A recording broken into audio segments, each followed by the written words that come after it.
Greetings and salutations, friends, and welcome back. It is Truth Seekers on April 13th. Um, I apologize, we are doing a later than usual show, and that is because it is spring break and I have my children all day. Today has been extremely challenging. I took them to the park. One of them had to go to the bathroom, no park in the bathroom, so we had to hightail it back home. But everything worked out okay. I am here showing up to water this garden. So tonight, we are going to be talking about this new film. Many people wanted me to watch it and review it. It's called Above Top Secret, The Hidden Technology Behind Disclosure. I believe this is a film that is being jointly produced by Dr. Stephen Greer and the Cousins brothers from Third Phase of Moon. So this is going to be a pretty low-tech version of a film review, but I took notes for the entire time I was watching this. You can get this on Amazon Prime, on Vimeo, many different places.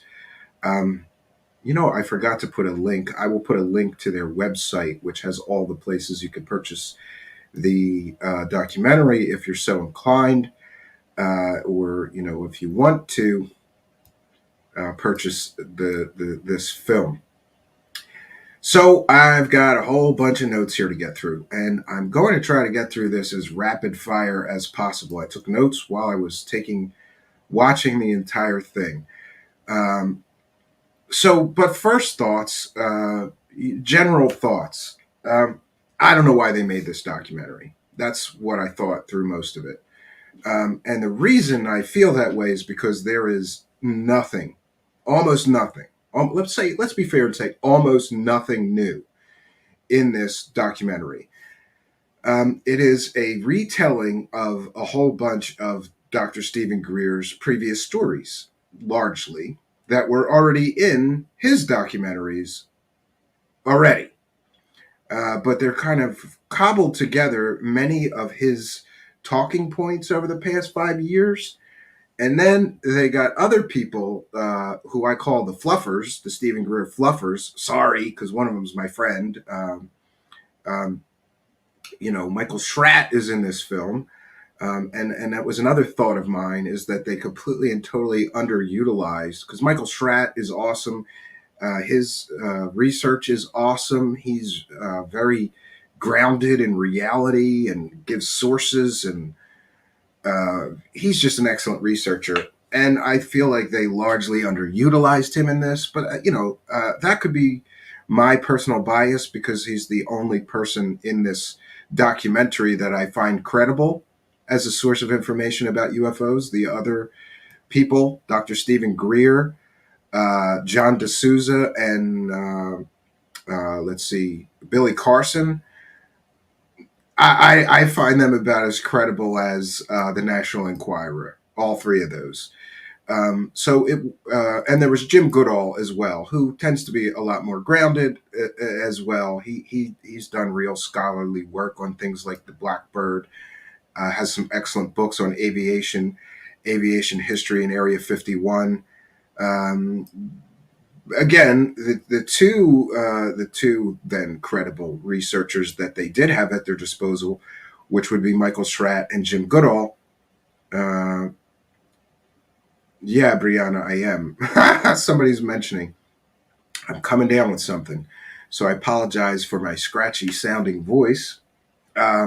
So the two credible researchers that they had at their disposal were very underutilized in this film. But that's my personal opinion, because I don't like the other three. I think the other three are terrible sources of UFO information, especially the focus of the film, Dr. Stephen Greer. And we're going to get into why I think Dr. Stephen Greer lacks any credibility whatsoever. In fact, I think Dr. Stephen Greer is a money-grubbing, greedy person. That's what I think. Because for, 20, 30 years now, he's been promising us he's got all this secret files and information about disclosure, and he's going to bring us disclosure, and all he does is keep asking for more money, right? Great. All right, so the film opens. Here's another thing that I found problematic. The film opens with the famous Eisenhower clip where he's talking about the military industrial complex. And then we get that famous Reagan clip where he's talking about if there was an alien threat from outside our world, wouldn't we all come together? I don't know. I just found that pretty unoriginal because those two clips are in so many different UFO documentaries. Why not leave them out and put something original there? Um, then they had, I made a note, dramatic drone footage. Uh, I'll say something positive. The cinematography and the video quality, the audio quality, the music quality, in fairness, that was very, very good. But honestly, in viewing this movie, seeing the production quality be that high and the time that they took the time to do all of these really beautiful drone footage and lots and lots of a nice drone footage. The production quality is very high. But it's like wrapping a box of shit in a fancy, beautiful box and putting a big, beautiful bow on it or, gold wrapping it. It's still a box of shit. But, in fairness, so that I can say something nice, the production, the editing, the music was all very, very well done. It's just that the information that these guys are presenting is repeated.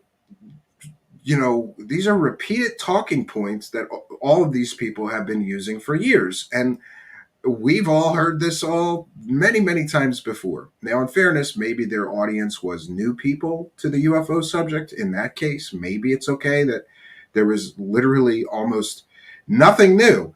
And the few bits about this in this documentary that were new is basically Dr. Stephen Greer telling tall tales, and we'll get into that. So they also had stock footage galore. They bought a lot of stock footage, and maybe it's just me. Hey, I'm trying to learn how to make documentary films, but it seems to me that everybody does the same thing. You buy a lot of stock footage, you get a couple of people to sit there and be interviewed, and you mix it all together. So the film starts with Dr. Stephen Greer repeating Tesla myths, which I have a problem with. People say absolutist things like this is a fact, and then they never provide evidence for why this is a fact. He's repeating the Tesla myths, Dr. Stephen Greer, at the start of this film. That Tesla invented free energy and he was going to give free energy to the world, but the military industrial complex stopped him because they couldn't make money, or that Tesla invented anti-gravity technology back then. People say these things, but they don't prove it. And I'm very, very familiar with Tesla and most of his work. You won't find a free energy device that works or an anti-gravity device that works in his work. And no one's been ever able to reproduce Tesla technology that does either of those two things. But still, we have Dr. Stephen Greer loving his talking points that this is absolutely true. Why? Because I say it's true. Trust me, dude. That next we get Stephen Greer's thoughts on Elon Musk and SpaceX, which I was offended by, because what he's saying is that I understand the point. He's saying that Elon Musk is just using old rocket technology, and that Elon Musk knows of this other technology, but people are killed for using that anti-gravitic or electrogravitic technology. And then he says that. Let's see. He says that Elon Musk has no breakthroughs. It's all technology that goes back to the 50s, which is just a factually inaccurate statement. If he had done any actual research into SpaceX, he will see that Elon Musk and SpaceX have been granted patents for all kinds of technology that they've developed. Certainly, they've had breakthroughs in rocket technology in the form of reusable, in the form of being able to get the rocket to return to a landing pad in the middle of an ocean. NASA never did that. It's certainly SpaceX has had breakthroughs. I think Dr. Stephen Greer just sounds ignorant, uninformed, and uneducated about SpaceX when he makes stupid statements like that. And the fact that I guess the filmmakers just let him say factually inaccurate, stupid things, they didn't fact check him. They should have, because he looks foolish there. And they're big fans of his, love to hang out with him. And, I would think that they would want him to not look like a dummy, but they didn't fact check him on any of this stuff, apparently. Next, at about 6 minutes, 30 seconds in, Dr. Stephen Greer gets into the Stan Meyer conspiracy. You remember Stan Meyer. He invented a car that would run on water, and there's a large conspiracy. People say he was poisoned to hide the technology. Dr. Stephen Greer claims there was a national security order on Stan Meyer's technology from the 1980s. Then we get into this is the only new real information in this entire video, and it is a whopping lie. Because Dr. Stephen Greer, at about 6 minutes and 30 seconds, says that after Stan Meyer, the inventor of a car that could run on water, died, there was a bidding war. His heirs put his notes and things together and prototypes or, whatever equipment he had together for somebody to buy. And Dr. Stephen Greer was going to buy it, but they didn't have the funds, even though Dr. Stephen Greer's free energy charity raised something like $500,000 and nobody knows where any of that money went. Anyway, Dr. Stephen Greer says an engineering group who got that technology were all assassinated in Michigan. Everyone at that company except for one person survived. Friends, we'll come back to it because he talks more about that towards the end of the film. But here's what I will say to the filmmakers. Did you fact check that there is a engineering firm in Michigan that had become the victims of mass murder where everyone in the company except for one guy was murdered? Or is this Dr. Stephen Greer just making shit up on your documentary and you let him? You got to fact check these things. Do you think if an entire engineering firm got murdered, that it wouldn't be on the news? That there wouldn't be police records? Geez, this entire engineering firm in Michigan, they all got murdered. But this is the kind of bullshittery that we get from Dr. Stephen Greer. And this is the kind of bullshit that he puts out and people let him. Nobody thought, making this film, thought to stop and say, whoa, Dr. Greer, you got some newspaper articles linking to this entire engineering firm getting murdered? And of course, Dr. Stephen Greer is saying they got murdered to suppress this technology. It's an old talking point of his, but he never proves his bullshittery. He just says things. This is what I call research by proclamation or research by trust me, dude. And this film is filled with research by proclamation and research by trust me, dude. Friends, if an entire company, an engineering firm, all got killed in the state of Michigan, there would be some records of it. I did do some preliminary checking, and I have not been able to find an engineering film in Michigan that was all murdered. And I would venture to guess that if these filmmakers cared about the truth or actually, giving people real information, they would have fact-checked Dr. Stephen Greer and said, Dr. Stephen Greer, we can't find an engineering firm in Michigan that was all murdered. Are you sure you're telling the truth? No, they just let him say this bullshit. And here's the best part. The only real new bit of information that Dr. Stephen Greer offered in this documentary is that there was this secret technology and an engineering firm in Michigan were all murdered in an attempt to suppress that technology. Friends, there would be, police reports. There would be newspaper articles. There would be television news broadcasts of an entire engineering firm in Michigan getting mass murdered. There isn't. That should tell you that Dr. Stephen Greer is telling tall tales. And the fact that the only new information in this documentary is a big, huge, whopping lie from Dr. Stephen Greer should tell you everything you need to know. All right. So after the Stan Meyer stuff, we get the same old stories about suppressed technology, about people being murdered to suppress it by gas and oil companies who don't want the technology out. He says this technology has been viciously suppressed for 100 years. He also says, and this is another one that they should have fact-checked, that 5,000 patents suppressed by the government, many dealing with energy, are suppressed or, flagged for national security. But what he fails to leave out is that many of those patents are suppressed by the government because of national security, because they deal with nuclear things. So, it's terrible that they didn't at least fact check that part. But here we are. Then Dr. Stephen Greer says, if you invent high-tech energy devices, they will kill you. He calls it Murder Incorporated. This, my friends, is a long held talking point of Dr. Stephen Greer. He's been using this talking point since way back when he raised something like $500,000 for his fake free energy charity and then never produced a free energy device like he promised all the people giving him free money. And the filmmakers, I think this is so funny.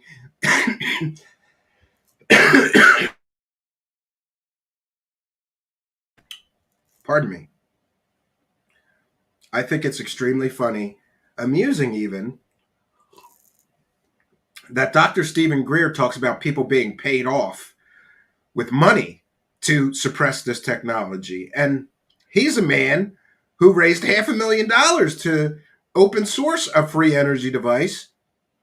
And near as I could tell, Dr. Stephen Greed, that's what I call him, Dr. Stephen Greed, just kept $500,000 and he never produced a working free energy device. But here he is sitting in a film talking about people suppressing these free energy devices or paying people off with money so that they don't open source these things.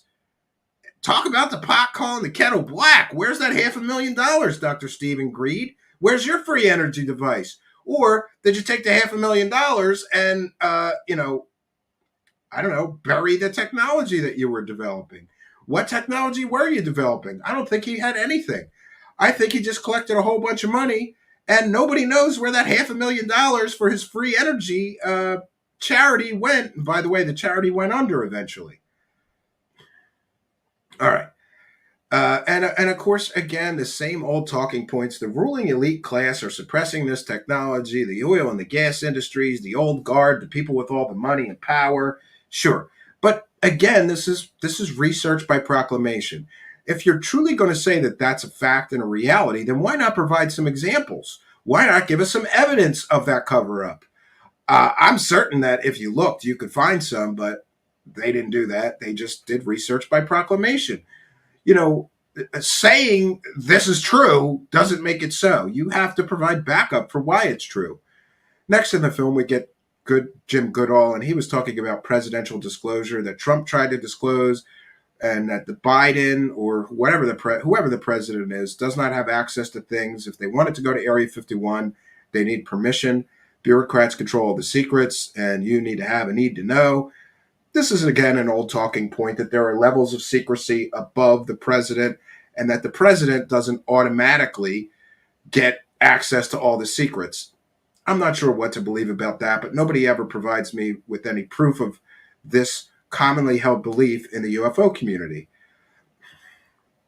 Next, we get John Souza, the FBI X-Files guy, or at least that's what he would like you to believe. But people should be aware that John Souza was a lawyer for the FBI. He was not a field investigator. He was a lawyer. And most likely, John Souza sat at a desk and he worked on things like FISA warrants or other things unrelated to the paranormal. But John Souza claims that he was investigating paranormal stuff for the FBI, like he was a real-life Fox Mulder from the X-Files. And I say, bullshit. Prove it. Show us some of your paperwork. Show us some of the reports you filed on the paranormal things you investigated. No, I think John Souza is just a guy that worked for the FBI as a lawyer who happens to be interested in UFOs. And after he retired, he thought this would be a good way to go. I could make a bunch of money, hang out at UFO conferences, and talk about UFOs. He doesn't have any qualifications near that I can tell. And his information is in this film is his job is to largely just repeat and back up everything that Dr. Stephen Greer is saying as true. He's kind of like the fluffer in this film. Okay, so John Souza, he again is talking about suppressed technology. He says that Roswell was technology that held back from us getting, but it's all ready to come out now. Here's a very bold statement. And again, the filmmakers just let this stuff go. And I'm sorry, but I have a problem with this because John Souza says that the Roswell technology is ready to come out and it will be out in the next year or so. And everything will be turning into an amazing society. Does he have any proof that the Roswell technology will be released in the next year? And isn't he going to look foolish when that doesn't happen? You never give a deadline, right? And again, the filmmakers don't fact check him, ask him for any evidence that the Roswell technology will be coming out in a year and it's going to turn us into an amazing society. They just let him say this stuff. And again, in total fairness, maybe my methodology of challenging people when they make fantastical claims and statements, challenging people for evidence, is just my way of doing things. And the Cousins brothers don't have the same, let's say, style that I do, or maybe I'm too confrontational. But when people make fantastical statements like the Roswell technology was held back from us, but it's ready to come out now, and in the next year or so, it will come out, I would, I would follow up some questions on that. That's a pretty bold and big statement. Shouldn't the filmmakers have said, what evidence do you have that the technology will be released in the next year? Or is this John Souza just telling tall tales? Kind of like Stephen Greer telling you that a whole company, a whole engineering firm in Michigan got murdered, but providing no evidence or proof. Hey, Dr. Stephen Greer, if an entire engineering firm in Michigan got murdered, can you show us the police reports? Certainly, if they got murdered, there was murder investigations for every one of those people, those poor people that got murdered at that engineering firm in Michigan that you said happened. No. Next, we get. Oh, I'm sorry. Al Warrior, says Stephen Canby and Greer. Thumbs up or peace. Yeah, thank you very much for your kindness, your generosity, Al Warrior. It is much, much appreciated. We're a viewer-supported show. One of the best ways to support us is to use that money button and to throw a couple of bucks at our hat. I appreciate your kindness, your generosity, and your support, Al Warrior. Thank you for helping us to praise the cash. All right, we're going to get back to. Next, we have Billy Carson, who I have to be very careful about because I don't want to be threatened by his lawyer anymore. But by the way, his lawyer's a nice guy. So let me say this very carefully. I don't find Billy Carson at all credible. Why? Because Billy Carson once was arrested for and pled guilty to a felony fraud charge. Why was his lawyer in contact with me? Because I called him a convicted fraud felon, and that was a factually inaccurate statement. Because what actually happened is that Billy Carson entered into some deal with the judge whereby he would plead guilty to the felony, but after a successful completion of a year's probation, if he didn't get in trouble again, the judge would wipe the felony conviction from his record. So I can't factually call him a convicted fraud felon, but I can say that he was arrested for and pled guilty to a felony fraud charge. We've all seen the mugshot. And isn't it interesting that here's a documentary where people are talking about free energy being suppressed from the public. And here we have Dr. Stephen Greer, who I believe ran a free energy scam. It was called the Orion Project, where he raised something. He can correct me. I believe it was something like over $500,000 to create and open source a free energy device. And then the money disappeared. Nobody knows where the money went. Dr. Stephen Greer doesn't tell everybody where that money went. And he never released a free energy device. And here he is sitting in a documentary talking about people are suppressing this technology or being paid off not to develop it. Also in this documentary is Billy Carson, who also ran a free energy charity in the form of First Class Space Agency. How much money did First Class Space Agency raise to generate from the public in donations in order to make a free energy device? Well, nobody knows because Billy Carson never filed his 990 forms. Those are forms required by the government if you have a charity, and every year you have to file and say, this is how much we took in donations, and this is what we spent the money on. Billy Carson never did that for some 3 years in a row. So what ended up happening is they revoked his charity license. And subsequently, Billy Carson never produced any space technology for whatever donations he collected. Billy Carson never produced a free energy device. But here he is in a documentary about suppressed free energy technology and suppressed anti-gravity technology. Great. Billy Carson also claimed that MIT was his alma mater, but his only connection to MIT is that he took an MIT X online course for free.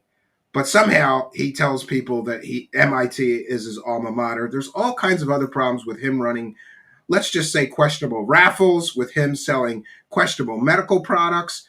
And again, Billy Carson in this documentary offers no evidence, cites no sources, no proof. He just says a lot of stuff. Again, research by proclamation. Billy Carson is a terrible source of information about anything. He is, especially when he's going to do the "this is true, trust me" thing. Well, we just talked about some of the things that Billy Carson has been involved in. Would you trust him to tell you the truth about suppressed technology? I don't think so. Billy Carson talks about the threat narrative to get funding, and that Space Force is all about getting funding. Then they show us, I thought this was funny, but later it gets explained, I suppose. They show a couple of clips of UFO videos, and Billy Carson is talking about, how they're using videos in the media. And then they show the fake video from Corbell, the Boca video. Blake Cousins is talking about how the media use fake videos to sell the UFO narrative, fake videos from a phone app. I thought it was really funny that Blake Cousins from Third Phase of Moon, who has probably shoveled more fake UFO videos into the UFO community than anyone else, maybe second only to, who is the other one? Secure Team 10. Anyway, Third Phase of Moon has had hundreds and hundreds and hundreds of fake UFO videos that they put out. Provably fake videos. Or, I don't even want to give a number, because last time they argued with me about how many fake videos. They put out a lot of fake videos. And here Blake Cousins is in a documentary complaining that the media is putting out fake UFO videos to sell the UFO narrative. Whew. Again, pot, kettle, black. And then he says the major media refuses to accept videos from the public or Third Phase of Moon. Well, I would think that if you're a major media source like Fox News or CNN, and you had somebody that actually knew anything about UFOs, they'd look at Third Phase of Moon or Secure Team 10 and realize the number of fake videos that they have hosted and put out, and not want to get caught using provably fake videos. Do they still do it? Yeah, because maybe they don't know that the ones they're using are fake. Sometimes they do know they're fake and use them anyway just for display purposes. I don't know. Next, Blake Cousin talks about a space station across the moon with some exotic form of propulsion. And he says that this was proven to be a secret government project, but doesn't really cite sources. That's just a quick piece. We're only 22 minutes in. Greer says he has meetings with people who are then threatened, and so he gives up on political people. Next, this is great. He says at the Wrigley Mansion, the Hormel family held a midnight meeting. And again, this is things we can get to the Hormel family and see if they held a midnight meeting about UFOs at the Wrigley Mansion in 1993. I'm going to try to do that and prove this bullshit or not. Then he says that this is a couple of months before he briefed the CIA director, James Woolsey. And again, his claim of briefing the CIA director said that never happened. Stephen Greer's full of shit. He and the CIA director and his wife sat near Stephen Greer at a social function. Not even, as I understand it, a government social function, just a social function. I don't know what it was. Could have been a wedding, whatever, a luncheon somewhere. So Dr. Stephen Greer sits near James Woolsey, and suddenly he's telling everybody that he briefed the CIA director. Could he have bent his ear a little bit about UFOs at that lunch or wherever he was at? Maybe. But Dr. Stephen Greer is fond of telling people that he briefs all these important people. Remember in the last documentary, he claimed that he briefed Donald Trump and also Vice President Mike Pence. We fact-checked him on that, and their people got back to me and said that never happened. Donald Trump or Mike Pence never requested a briefing from Dr. Stephen Greer, never met Dr. Stephen Greer, never received a briefing. No, that was the big whopper in the last documentary. Dr. Stephen Greer completely and totally lied, saying that he briefed the president and the vice president about UFOs. That never happened. Here in this documentary, he is repeating his largely disproven claim that he's claimed over the years many times that he briefed the sitting CIA director. It's just not true. It's easily proven fake. Next, for some reason, and this was close to home to me, Dr. Stephen Greer talks about orders of Jesuit priests are involved with the technology transfer, and they were trying to wave him off from going forward with meeting the CIA director. I don't know. I grew up Catholic. I was educated by Jesuit priests. So I don't know how he's weaving. You got to weave in a lot of things into a conspiracy, right? He's weaving in Jesuit priests into some conspiracy to suppress this technology. Next, we get Jim Goodall saying something that I actually agree with, is that the technology we see is 20, 30, or 40 years old. It's already old technology. And Jim Goodall, aviation historian, claims they only release information about weaponry they have if it is to their advantage. That I agree with. And there's ample and supportive evidence to support that, even though the documentary filmmakers here don't actually include any of that. They just sort of let people make these statements. You know, I don't know how I feel about that. Next, we get Dr. Stephen Greer with another talking point he's been using for 20 or 30 years, that there's 2.3 trillion missing money and it goes to the unacknowledged projects that are unconstitutional and illegal. Next, we get the Corbell fake triangle UFO footage, and Blake Cousins, of all people, can't help but take a shot at Jeremy Corbell for releasing a fake UFO video. Whoa. Again, pot kettle black. I don't know how many fake videos Third Phase of Moon has been caught releasing. Corbell certainly have been caught releasing fake UFO videos or videos that were nothing special, but I just found it kind of hypocritical that somebody from Third Phase of Moon is going to bust somebody's balls for releasing a fake UFO video. Next, we get Billy Carson talking about they need the money for space weapons. We need to protect Earth from invaders from space. And they're getting us acclimated to get Space Force funding. And again, Billy Carson repeats this diatribe that there is a fake alien invasion coming and they will claim it's an alien attack, but it will be our technology.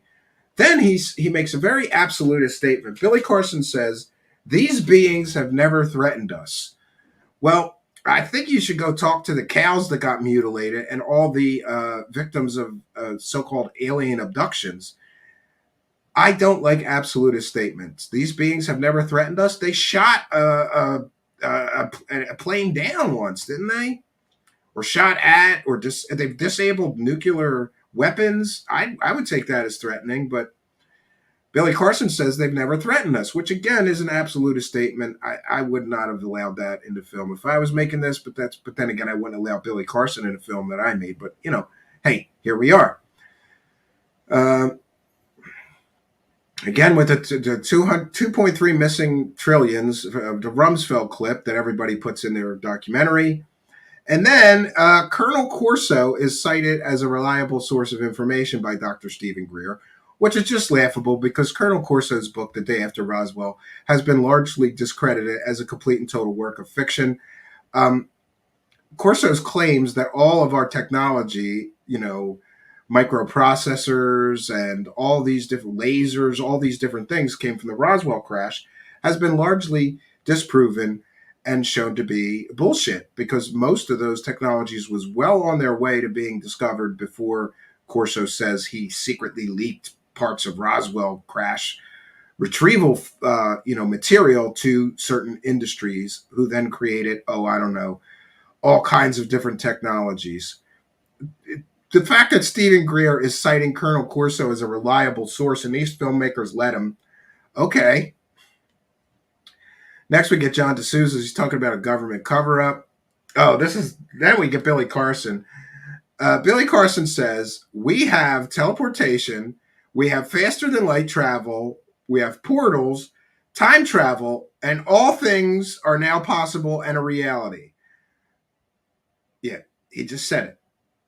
No proof, no evidence, no cited sources. He just says Teleportation, faster than light travel, portals, time travel, all these things are now possible and a reality. Next, he talks about ARV technology, back engineered craft from alien technology. Again, no proof, no sources. He says they're made by private corporations so that they can avoid FOIA requests. Great. Stephen Greer again claims he briefed James Woolsey, the CIA director for Bill Clinton. But that's bullshit because there's no mention of that in the Bill Clinton library. I checked. And also, that person, James Woolsey, also said that Dr. Stephen Greer was full of shit, and that never happened. Next, we get this, Dr. Stephen Greer always, I swear, he tries to come off like some kind of secret agent. This is the other thing that's new. There's something called the Asilat, let me see, a seminar tapes or something like that. They're 1995 VHS tapes, right? It's the stolen tape conspiracy. Dr. Stephen Greer claims that there was a predecessor of sorts to the Disclosure Project, and that, let's see, someone close to him betrayed him. They were working for the Clintons, and that operative stole those tapes, and they were buried in the backyard in Minneapolis. Okay? So Dr. Stephen Greer's VHS tapes of people talking about UFOs were so important that the government hired operatives to steal those VHS tapes from him and bury them in their backyard. Then, recently, apparently, the guy who was the operative working for Bill Clinton who stole those tapes, by the way, Cousins Brothers or Dr. Stephen Greer, can I have that guy's name so I can verify that he really did steal those VHS tapes for Bill Clinton? Or is this a tall tale bunch of nonsense bullshittery that you didn't bother to fact check? Oh, yeah, the Cousins Brothers didn't fact check any of this shit. They just let Dr. Stephen Greer tell his bullshit fake lies. And you know what? Sorry, not sorry, Cousins Brothers. You're the one who put this out. You got to prove that an operative working for the Clintons stole those VHS tapes. You got to prove it. It's in your documentary as factual and accurate and a true story. Shouldn't you have maybe gone and interviewed that guy, asked him why he stole Dr. Stephen Greer's VHS tapes? And who steals VHS tapes? And this story is just ridiculous. But it's great. They even have a stock video of somebody like digging a grave right in there. Oh, the Bill Clinton operative stole my VHS tapes, Dr. Stephen Greer says. And they they buried them. They buried that guy, that dark cabal, man in black, secret operative working for Bill Clinton. He stole my VHS tapes of people talking about UFOs, and he buried them in his backyard in Minneapolis. Great. And of course, there's no proof to any of this. It's just a story, but it's a good story. It sounds wow, Dr. Stephen Greer, you must be important because Bill Clinton is apparently sending people to steal Dr. Stephen Greer's VHS tape collection of UFO stuff. Great. Next, he says Dr. Stephen Greer says in 1992. That the black hats, the bad guys, they found out about CE5 and tried to stop him because that's the most important part of this whole thing. No, I think CE5 is largely regurgitated transcendental meditation framed with aliens instead of interdimensional beings, I guess. I don't know.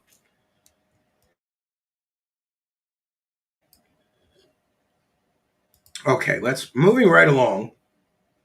Next, we have Greer. This is great. This is another one of the news stories, and this is total horseshit. At least I think it is. Let me get a moment to catch up to the live chat. Don't want to miss reading any super chats. I think I haven't, but I like to be sure. Let's get in here and make sure that I'm all caught up with the live chat. I was way, way behind. You guys are chit-chatting away in there. Okay, now we're caught up. All right, so so there's really two news stories, and both are absolutely ridiculous. The first news story from Dr. Stephen Greer, or new information in this documentary, is that an entire engineering firm got murdered to suppress this technology because they bought the Stan Meyer technology, and then everybody got murdered. Next, The other news story we're getting into now, Dr. Stephen Greer says some years ago he was invited to an underground research facility and a lab in El Paso on the Mexican-American border. And this research company with the underground base was doing trans-dimensional medical technologies. Dr. Stephen Greer, en route to the meeting, noticed that there was a guy following him around. A strange guy with a big long beard was following him around the airport. Wow, weird, right? So he stops the guy, and the guy turns out to be Billy Evans of ZZ Top. That's right. Dr. Stephen Greer is on his way to a top secret meeting in a research facility in an underground lab in El Paso on the Mexican-American border. And somehow, while he's in the airport, Billy Evans from ZZ Top comes up to him. Yeah. And he says he's been following him around. The guy following him around turns out to be Billy Evans from ZZ Top. Billy tells him that he knew that Dr. Stephen Greer was going to this secret meeting at the secret research facility and asked if he could go with him. And Dr. Stephen Greer says, sure, dude, from ZZ Top. I love ZZ Top. Who doesn't love a sharp-dressed man? Sure, you could come to the secret meeting with me in the underground base. Sure, ZZ Top, dude. So the ZZ Top dude bought him a first-class ticket. Great. Dr. Stephen Greer basically claims that he witnessed all this high technology at this secret meeting. Missing limbs, they could regrow limbs. They could repair crippled spinal injuries and paralysis. There's all these spin-offs beyond energy and propulsion with this technology, including being able to regrow missing limbs or cure people that are paralyzed. You know, and the weird thing is that I don't understand the throwing in the ZZ Top dude. Is that supposed to be like a convincer? Because it sounds absolutely stupid and ridiculous that a member of ZZ Top is just going to be hanging out in an airport looking for Dr. Stephen Greer and know about him going to a secret meeting where they're showing people regrowing missing limbs. No, this sounds like a tall tale. This sounds like a horse shit bullshit story because it is. Why would you just throw in the guy from ZZ Top, man? You know, this is like a guy at a bar telling tall tales, and he just went a little too far with the convincer, right? Oh, let's throw in the guy from ZZ Top.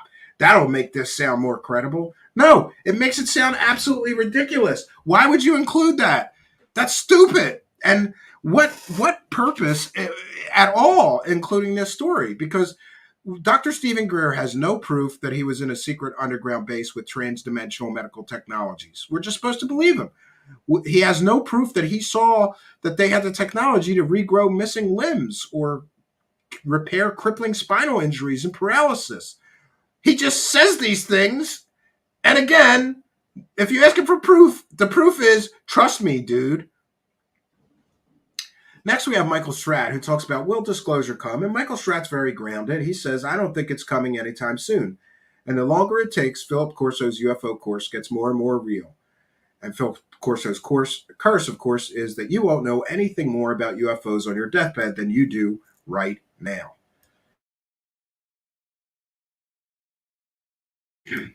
Moving right along, Billy Carson says there's a media conspiracy to create a UFO threat.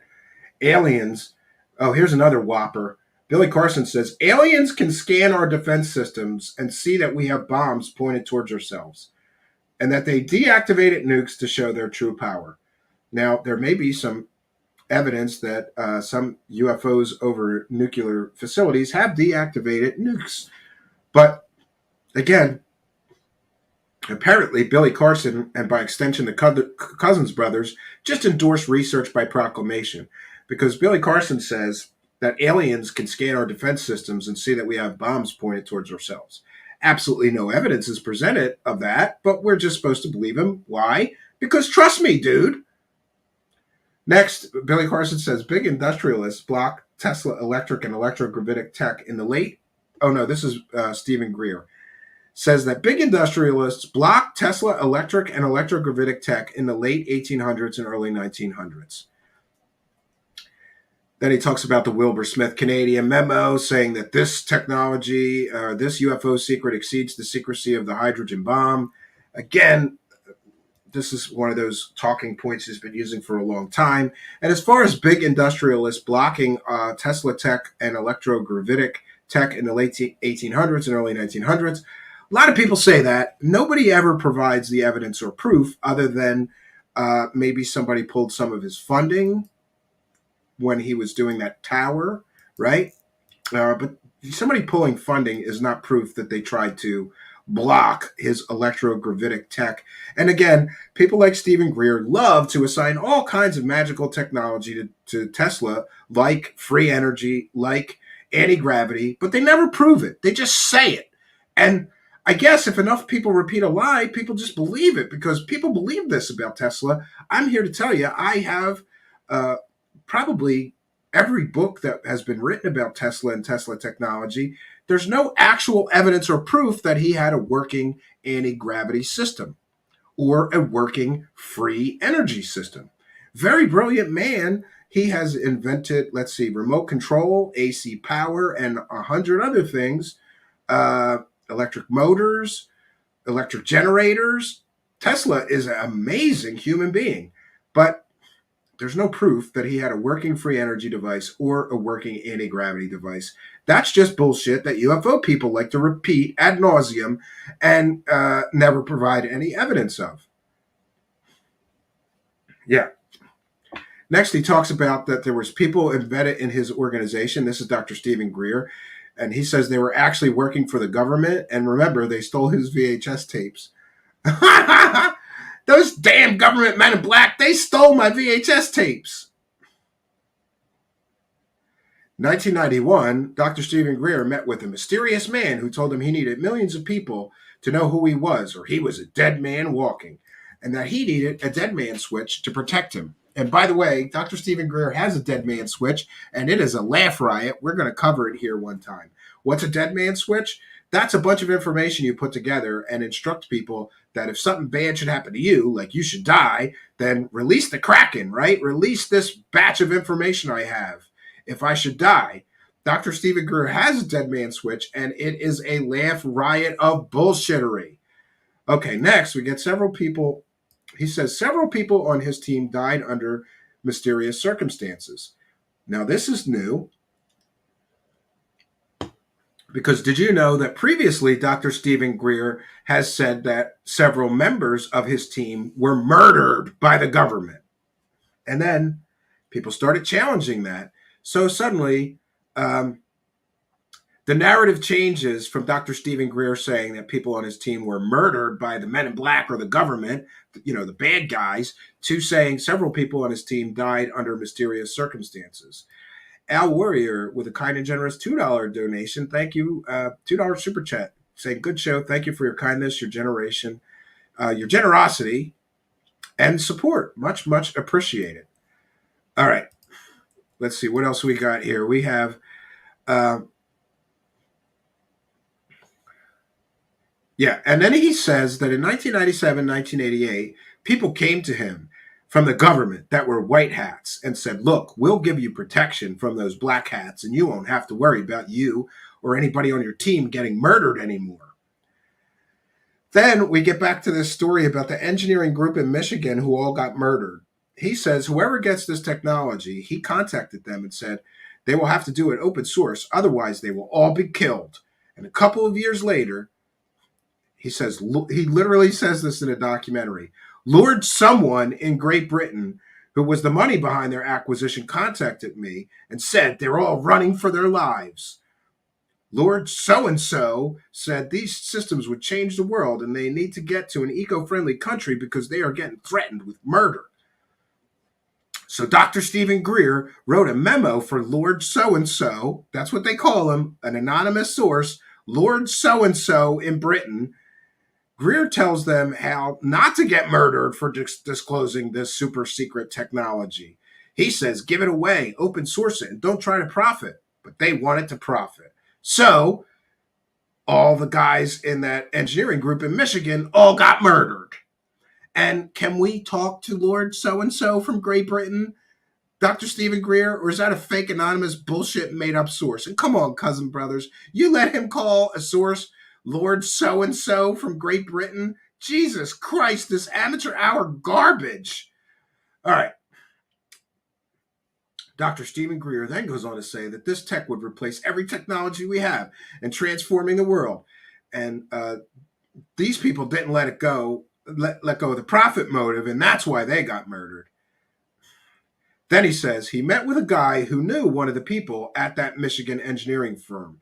And he says that guy he knew was crying like a baby, saying every single one of those people were killed. There was only one lone survivor who lived to tell me the tale. And then, okay. And that guy who lived, he told some guy who met with Stephen Greer. Okay, so one guy survived the mass murder of this entire engineering company in Michigan. Only one guy survived, and the guy who survived went and told some guy. Nobody's allowed to interview him. Again, another anonymous source. So this is two anonymous sources. The guy who survived the mass murder of the engineering group in Michigan who bought the technology, that's an anonymous source. He tells another anonymous source who then tells Stephen Greer about the mass murder that took place to hide this technology. Sounds legit. Oh my God. He's got fake anonymous sources citing other fake anonymous sources. And come on, cousins, brothers. Can I talk to the survivor of this mass murderer? The guy who lived to tell the tale, the lone survivor who lived to tell the tale. Can I talk to that guy and verify that what Dr. Stephen Greer is saying in your documentary full of lies is actually true? Can I talk to the other anonymous source who he told that story to, who then told it to Dr. Stephen Greer? This is amateur hour National Enquirer Sun newspaper garbage. All right. Now remember, in that engineering firm in Michigan, all the employees were murdered except for one guy.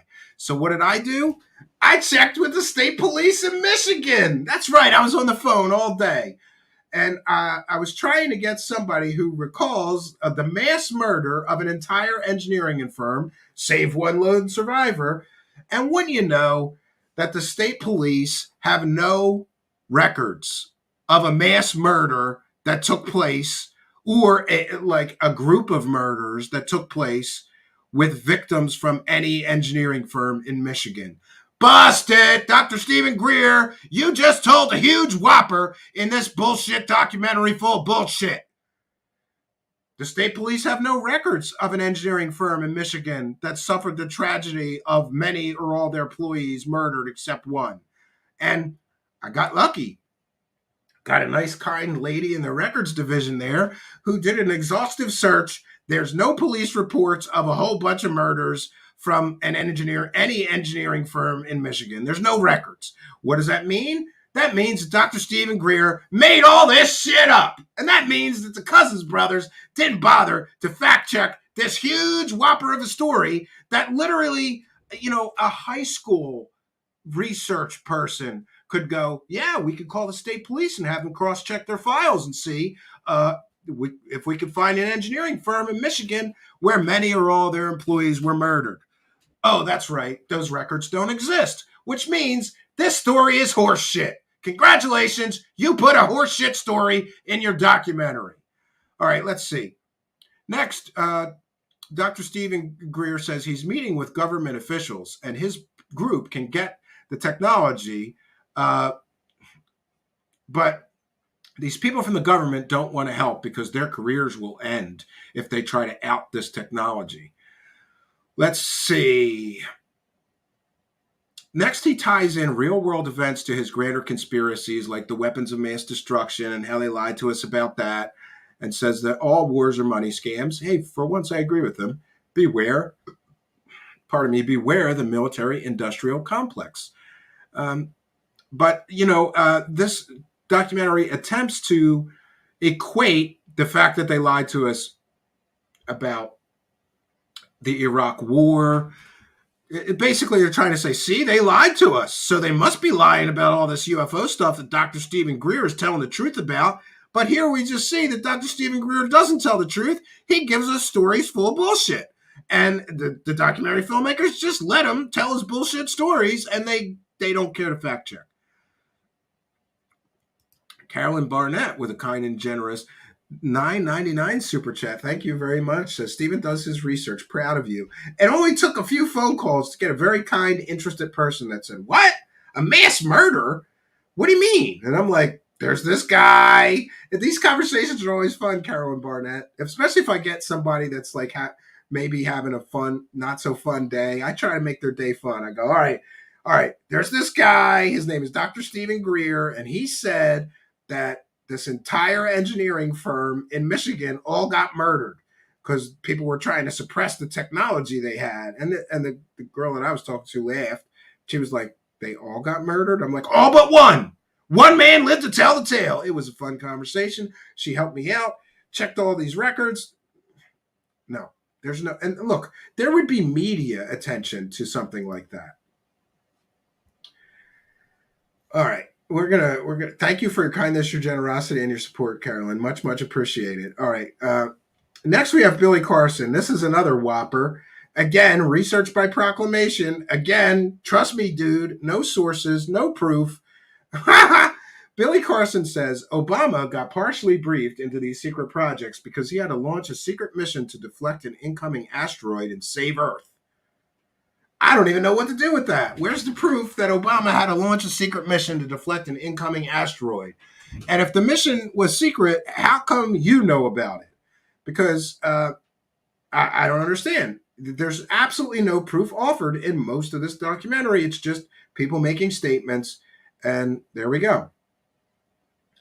Next, we get the assertion, and people say all this. UFO people love this bullshit.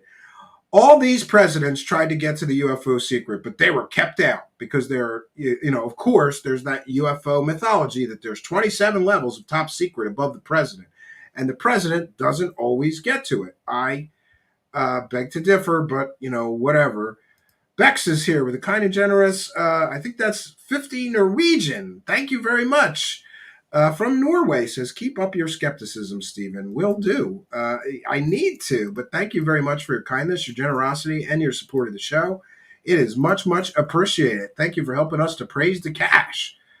All right. Next we have, I'm going to have to ask him about this because next we have Michael Schratt, who talks about a 1967 Tic Tac case in Pennsylvania, but that Tic Tac had rivets. Which would seem to indicate that was man-made technology. And again, underutilized resource. You know what they should have done for this documentary? They should have just let Michael Schratt talk for 2 hours because he's got actual evidence, case files, testimony from witnesses. What has Dr. Stephen Greer got? Bullshit stories about mass murders that never happened. But they barely let Michael Schratt talk in this. Hey, he just says, look, he said in 1967, there's a Tic Tac case, UFO case in Pennsylvania. I trust that that's true. I'm going to have to reach out to Michael Schratt. I want to hear more about that. Now, next we get Greer talking about electrogravitics, quantum physics, and time travel. And this part is complete and total, 100% speculation. Some UFOs are man-made. Some of them are ET. We've all heard that before. And then he says, we're all in the Truman Show, and the dark cabal deep state are running everything, and that time travel is possible due to quantum physics, but no proof. Of course, why would this man give you any proof? Next, he says, we are being manipulated with fear-based threat narrative. Okay. John Souza says the fake alien invasion is coming. And then he beats up on Lou Elizondo for the fake threat narrative, saying these Tic Tacs are American superweapons. And this is another great research by proclamation. No proof, no evidence, just say stuff. And no offense to the Cousins brothers, but they should have cut some of this shit out. Because John D'Souza, here's what he says. He says, quote, one of these Tic Tacs is enough to destroy an entire air force of another country, unquote. Does John D'Souza offer any evidence or proof that either the Tic Tacs are indeed provable to be American superweapons? No, of course not. Does John D'Souza offer any proof that, quote, one of these Tic Tacs is enough to destroy an entire air force of another country? No, of course not. It's research by proclamation. Trust me, dude. I was in the FBI and I investigated paranormal stuff. No, you didn't. You were a desk jockey lawyer. But what, here we are. Next, John Souza goes on to state that Elizondo is working for the bad guys, and he won't debate Dr. Greer because his information is fake, but provides no proof or evidence that Lou Elizondo's information is fake. And I can't believe that I'm defending Lou Elizondo because I'm no fan of his either. But, this was just like a hit piece portion of this. And it was like John D'Souza was licking Dr. Stephen Greer's ass, saying how knowledgeable he is about this. Hey, John D'Souza, how's that Greer ass taste, John D'Souza? Right? Boy, did you toss his salad in this documentary. You really licked his ass and sucked up to him. I guess maybe he got you this gig in this documentary. Who knows? But anyway, so John D'Souza does this hit piece portion talking about how knowledgeable and everything that Stephen Greer has done for the UFO community, like steal from us for 30 years, lining his pockets with millions of dollars while never providing any smoking gun evidence of any of his claims, and telling us great bullshit stories like this story about an entire engineering firm in Michigan getting murdered, right? But anyway, John D'Souza licks his ass and takes a hit at Lou Elizondo for not being willing to debate him. Then they play that clip of Elizondo saying that Stephen Greer, he doesn't negotiate with terrorists, right? Or that he's a cult leader. Then we have Jim Goodall, who chimes in and says Corbell and Elizondo and Nick Pope are the bad guys. And they sort of go after everybody who's currently on mainstream media right now. Who do I mean? I mean Corbell, Elizondo, Nick Pope,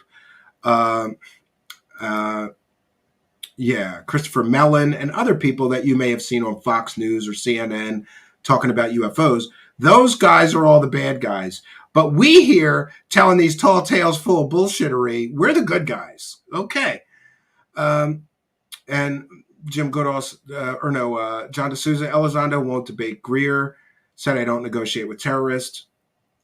John D'Souza says Elizondo is calling Greer the bad guy, but really he's projecting. He has no moral high ground.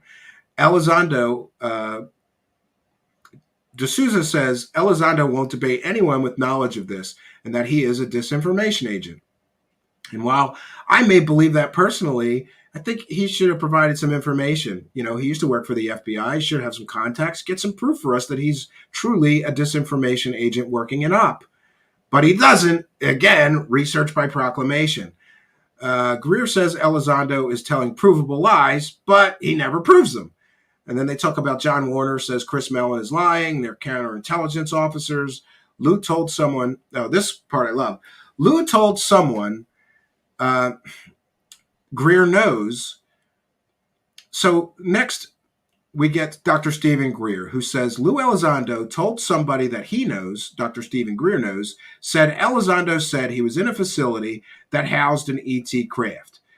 And since he was in a facility that housed the ET craft, Lou Elizondo is lying to everyone when he says we don't know what those things are. I don't know what to say about this. Maybe somebody can ask Lou Elizondo if he's ever been in a facility that housed an ET craft. I would like to hear the answer to that, but I doubt that anybody will ever ask him that because that's not a softball question. Michael Schratt talks about some secret weapons projects, silver bullets, trump card technology, unknown level of things that you will never see. And by the way, I have no problem with anything Michael Schratt said in this. And it's not because I know him and respect him. It's because nothing that he said was like out there or too crazy or wild. And I know Michael Schratt enough to know that when he says something, he has evidence to back it up most of the time. All right. Next, we get Greer very proudly talking about his 65-acre mansion, which, by the way, he bought with UFO dollars. Just putting it out there. 65-acre mansion bought with, the mansion's not the mansion is on 65 acres. Then Greer says that Jacques Vallée admitted to having this document that the government has been hoaxing alien events for their PSYOP value to scare people, but we don't get to see the document or any proof that Jacques Vallée actually said that. I am still looking into that. And according to Dr. Stephen Greer, they've been hoaxing alien events since the 1950s to scare people. Then Dr. Stephen Greer talks about he does presidential briefing documents, and a big part of those is false flag staged alien events. And I would just like to say that anybody can do a presidential briefing document. Doesn't mean that the president asked for it. Doesn't mean that the president is ever going to read it. But Dr. Stephen Greer is very proud of his presidential briefing documents. Look, the guy makes up paperwork and then he sends it to the White House and claims he's briefing presidents. We saw in his last documentary, Dr. Stephen Greer lied through his teeth and claimed that he briefed Donald Trump, claimed that he briefed Mike Pence, the vice president. Well, we reached out to a representative from Mike Pence's office and a media representative from the Trump organization, and both of those told us that neither of those guys ever knew a Stephen Greer, met with a Stephen Greer, requested a briefing, or got a briefing about anything from Dr. Stephen Greer. He just makes shit up. And Dr. Stephen Greer's ego is so big and his narcissism is so out of control, he thinks that nobody's going to check into this stuff. I mean, look, he just got away with making a documentary telling these incredible whoppers about an entire company getting murdered in Michigan. And the documentary filmmakers didn't bother to fact check him, so why would anybody else? Alien scientist here, we've covered that already. He also briefed a former CIA director. No, he claims he did, and Woolsey said no, he didn't. Woolsey said he sat near him at a social function. He was never briefed, he didn't ask for a briefing, and that was a work of fiction. We covered that a little bit earlier. Now, what's up next? Okay, so John de Souza then pops up and says that the good guys and the bad guys are fighting over the technology, you know, the TTS, the super weapon. Then John de Souza says TTSA was a psyop to capture the attention of young people. Well, that I can't really argue with him about. And that the military-industrial complex will profit from this psyop. But again, like everything else stated in this documentary, it's all research by proclamation. We don't get any proof or backup. It's just, trust me, dude. And they make statements as factual and absolutely true without offering any proof that they're either factual or true. I just have a problem with that method of making a documentary. I mean, all right, next. This is great. Billy Carson says, this is another one of those things. In a few years, we'll get soft disclosure in a year or two. He says the Mars Perseverance rovers has sensors on it to detect life, and they will announce life on Mars, bacteria or a virus, something that could be a threat. Pardon me.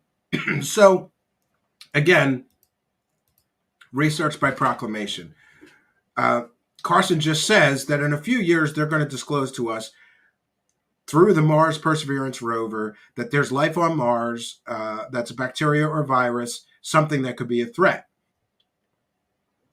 Okay, so we have a year or two to finding out that there's life on other planets. Even if it is bacterial or virus or whatever, it would still be life on other planets, and that would be paradigm shifting for the human race, I'm sure. But the fact that Billy Carson just says this, no proof, no evidence, just yeah, they're gonna do it in the next year or two. We're gonna find this out. I hope so. I hope he's right. But my willingness for him to be right doesn't make it so. We need evidence, Billy Carson, and you offer none. Kind of like Billy Carson's other research. Did you know Billy Carson is most famous for the Emerald Tablets of Thoth, which is, I believe, a work of fiction. But anyway, it's a book that's supposed to come from Atlantis. Can you give us any proof, Billy Carson, that book actually came from Atlantis? Hell no! There's not even any proof. There's a few stories throughout history of a mystical place called Atlantis. But Billy Carson's whole thing was, for years, was the Emerald Tablets of Thoth, which he can't prove is real. And here he is telling us that in a few years we'll get disclosure. It's going to be in a year or two. Okay, Billy Carson, with your Emerald Tablets of Thoth bullshit. Whatever. All right. Jim Goodall says that the media is in collusion with the government and they try to ridicule or destroy Bob Lazar. I'm not even going to get into that. Jim Goodall was a friend of Bob Lazar, big believer in Bob Lazar's story. I don't recall the media ever trying to ridicule or destroy Bob. I remember a lot of media coverage that was very positive. Like, what if it were true? Next, we get Dr. Stephen Greer telling a bullshit story about crystals and high energy levitation in the 1920s, but again, offering zero proof. Zero proof, zero evidence, just trust me. They had these crystals and high energy anti gravity levitation in the 1920s. Can you show us the device, Stephen Greer? Can you show us the device, Cousins Brothers from Third Phase of Moon? Or is this horseshit? Or is this just bullshit nonsense with no proof? You know, time and time again throughout this documentary, people just keep saying shit. That's what I get from this documentary. Let's just say a bunch of shit. We don't need evidence. Just say some shit, right? All right. Next, Dr. Stephen Greer says, and we're almost through this, friends. The biggest secret is CE5 consciousness. Yeah, the government bad guys all know this. And Dr. Stephen Greer says the biggest secret of all this is the CE5, protocols that he developed, and that he has all the secrets of that. And I just put in parentheses, hurry up and buy my $10 app. I need more money. You know, he claims that the CE5 app, you can buy it and you can talk to aliens, meet aliens, see spaceships. By the way, we're buying that next week. This week, if I have time.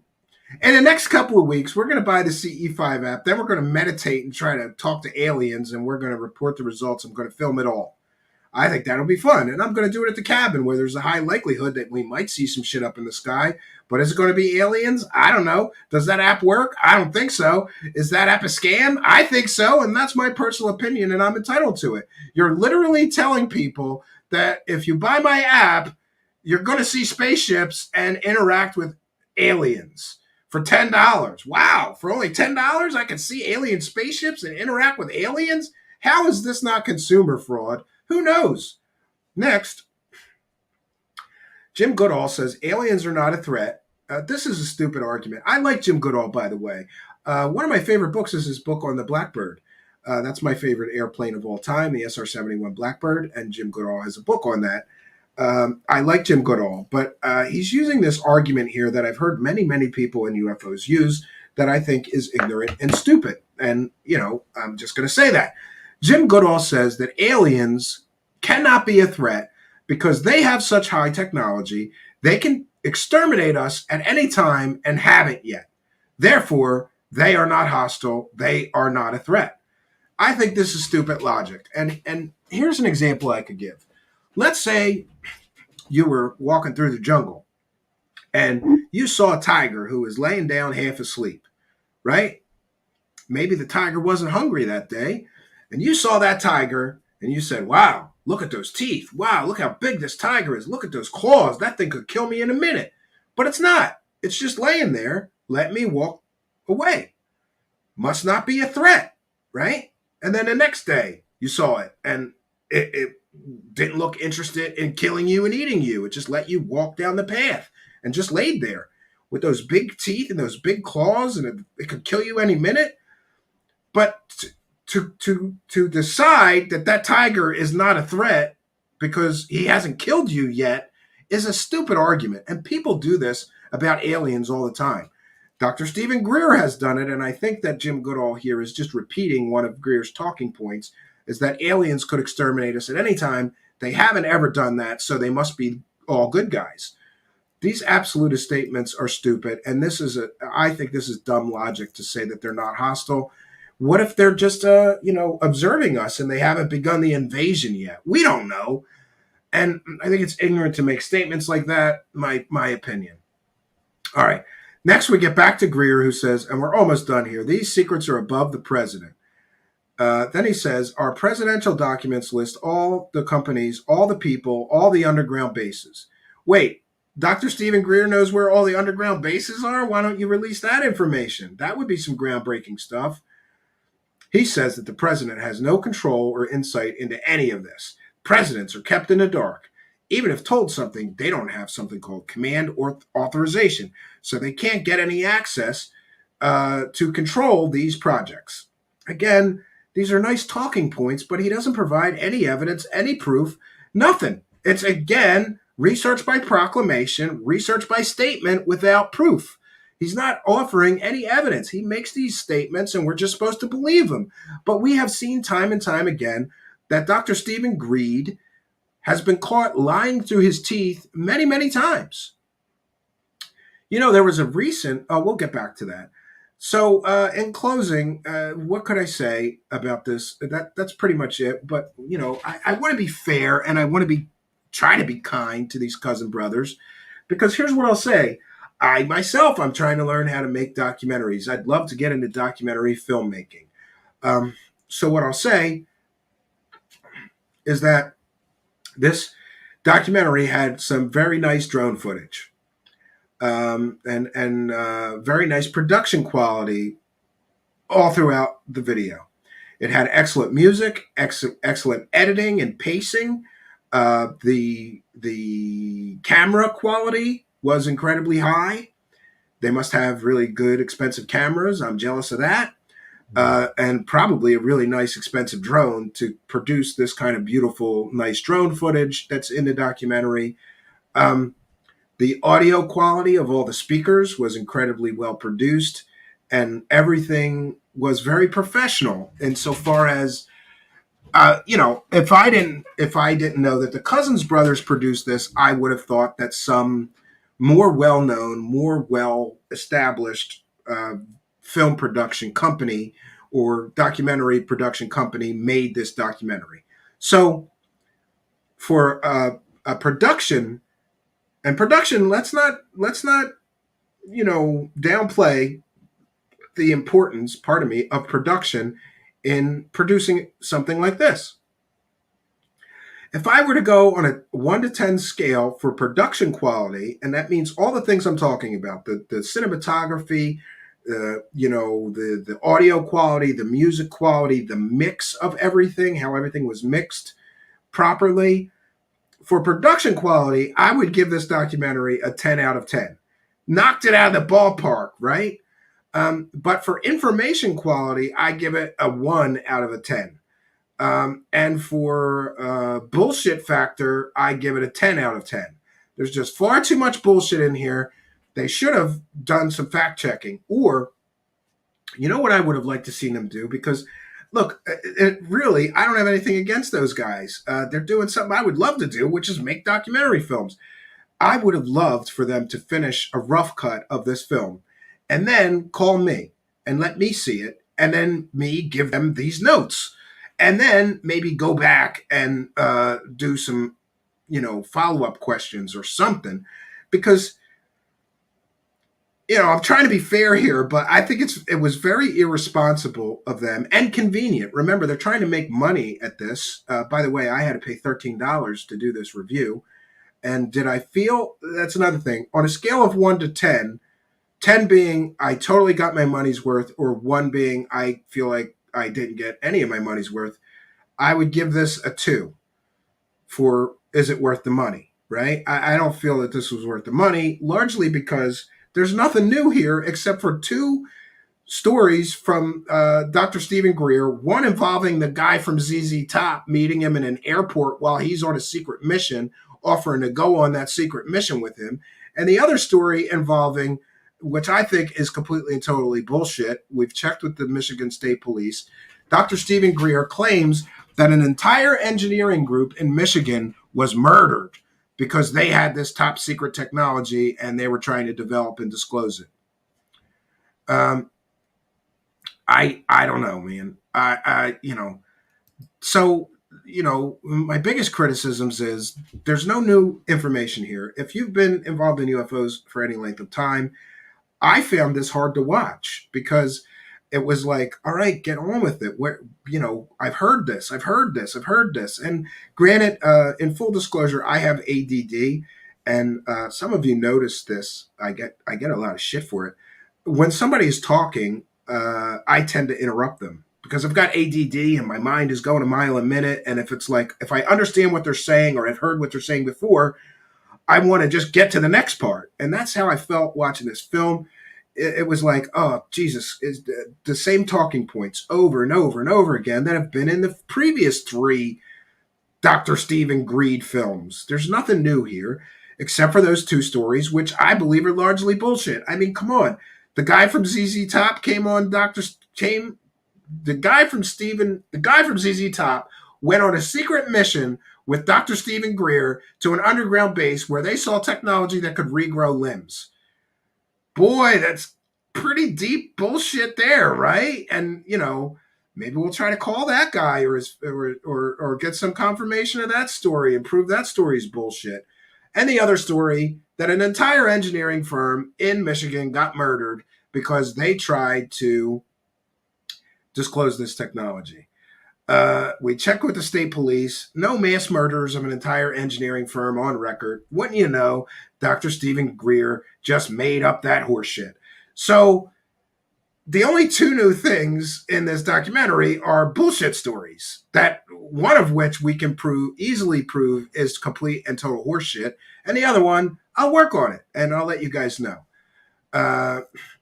So what we're going to do here is we're going to take a short musical break. And when I return, I'm going to read all the super chats. I've got some cash apps to read and more. So the other thing that I would say is that the production, like I said, I'll give them that much. This production quality is very, very high. But the best analogy I could think is that the production quality and the cinematography being so good, but the information being so bad or so poorly researched, so poorly followed up, so poorly evidenced or backed up by any facts or, sources, what I came away with thinking is that the production quality was so high, but it's like wrapping a box of shit in a super fancy and beautiful box and putting a big, beautiful bow on it and, maybe wrapping it in gold leaf.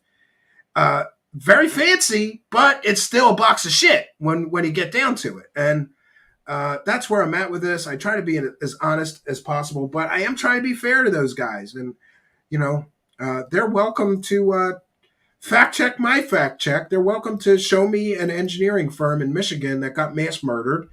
They're welcome to get me a statement from the guy from ZZ Top who Dr. Stephen Greer says he went on a secret mission with. And then I won't say that documentary is full of bullshit stories.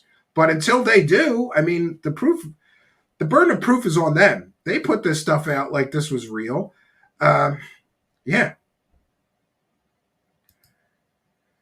Cosmic Neighbors says, Stephen, let's do a CE5 session live stream. I'll come out to your cabin. We can have, we can have a print off too. I have the CE5 app. Good. Hey, Ron, where do you live exactly? I forget. You live in upstate New York, right? And my cabin is not that far from New York. I think we could do that. I'll totally do that. And thank you for your kindness, your generosity, and your support, and your $5. It is much, much appreciated. Carolyn Barnett is here saying, I'll show up too, Stephen. Yeah, I guess my wife would love that. Random women showing up to my cabin. If she was there, it'd be okay. Carolyn, you're most welcome. The Josh and Artemis show says, just like any other UFO doc. Oh, and I'm glad they're here because here's something else that I want to get off my chest in full. Look, sometimes things happen, and maybe I'm the paranoid sort, Josh and Artemis, right? But you were on this panel. There was a panel with Ollie on Ollie Alien Addict show. And I was on the panel, and Rich was on the panel, and Josh and Artemis from the Josh and Artemis show were on the panel, and a bunch of people were on this panel. And Ollie knew that I had to go. Like, he knew that I had a very short time to be on the panel because I had my kids that day or whatever. But Ollie knew I had 30 minutes. I went way over. I think we were 45 or 50 minutes. But I thought it was a little suspicious that Ollie brings in the Third Phase of Moon guys right when I was leaving. And then the Third Phase of Moon guys talked up this documentary, and everybody's like, oh, yeah, great. This will be great. I just thought it was a little suspect that I didn't get to sit on the panel and challenge them about all of Dr. Stephen Greer's fraudery, fakery, and bullshittery over the years. After all, let's always remember, friends, this guy raised $500,000 to create a free energy device, and nobody knows where that money went. The charity went belly up.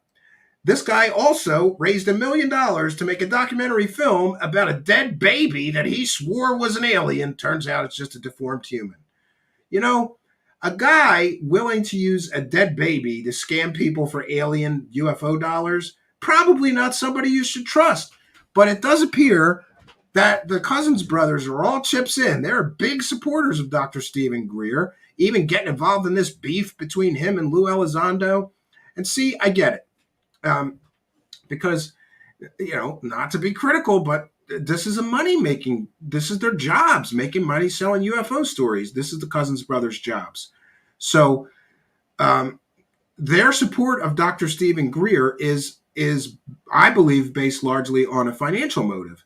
Now, I can tell you the truth because I'm not on Dr. Stephen Greer's payroll. I'm not making any money from Dr. Stephen Greer projects. In fact, me speaking negatively about Dr. Stephen Greer probably negatively affects my income here because a lot of people love him and support him. And, you know, maybe I could be on a documentary with Dr. Stephen Greer next that the Cousins brothers produce if I just keep my mouth shut about all these problems with him. But, you know, I'm not that kind of person. Yeah. Pinzer Flactum is here. Thank you for your kindness, your generosity, and your support of the show. With a kind and generous $5 super chat says, keep doing what you are doing. Stay true to your gut and facts. Thank you, Stephen. Well, thank you for your kindness, for your generosity, and your support of the show. I want to thank each and every one of you kind and generous super chatters. When we return, I'm going to read any remaining. We're going to take a short break. When I return, I'm going to read any remaining super chats. I'm going to read any PayPal donations. I'm going to welcome new members. Did you know we have a membership now? There's a join button for just $5 a month. You're going to get a bunch of extras. And I appreciate all the people signing up for that. We're getting an influx of new money. Praise the Cash, new members. You can become a Praise the Cash members for $5 a month. You also get you get the Patreon benefits if you sign up for the membership as well. Still trying to work that out, but I'm going to do my best to do that. So thank you, Pinzer Flactum, for your kindness, your generosity, and your support of the show. It is much, much appreciated. We, like I said, thank you for helping us to praise the cash, Pinzer. This is Trixie at the exclusive Truth Seekers UFO desk. And I like nothing more than getting down on my knees and praising the cash. Every time you donate, I'm going to get down on my knees and praise the cash. Praise the cash. Thank you for your generosity. Thank you, all you kind and generous benefactors, for your generosity and your support of the show. It is much, much appreciated. Now, I'm trying to find... Okay. So we're going to take a short break, and when we return, I'll read any remaining super chats. We're going to read the Patreon donations. If you prefer to do a Patreon donation, the description box below has the instructions on how to do that. We also take Cash App, truthseekershow@gmail.com, and I will thank the recent... we're also going to read the super chats from the previous. We did a replay show of the Midnight Hour earlier. There's a few super chats there we'll read, and we'll have some time for discussion with the live chat. Until then, friends, we'll be right back.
something else is more than I can stand. I think it's time we cut these cords undone. I think it's time we let the story end. Now my world is disconnected. I can feel I'm disconnected. Nothing's real, I'm disconnected. You can never touch me now. Disconnected. Disconnected. Disconnected. Disconnected.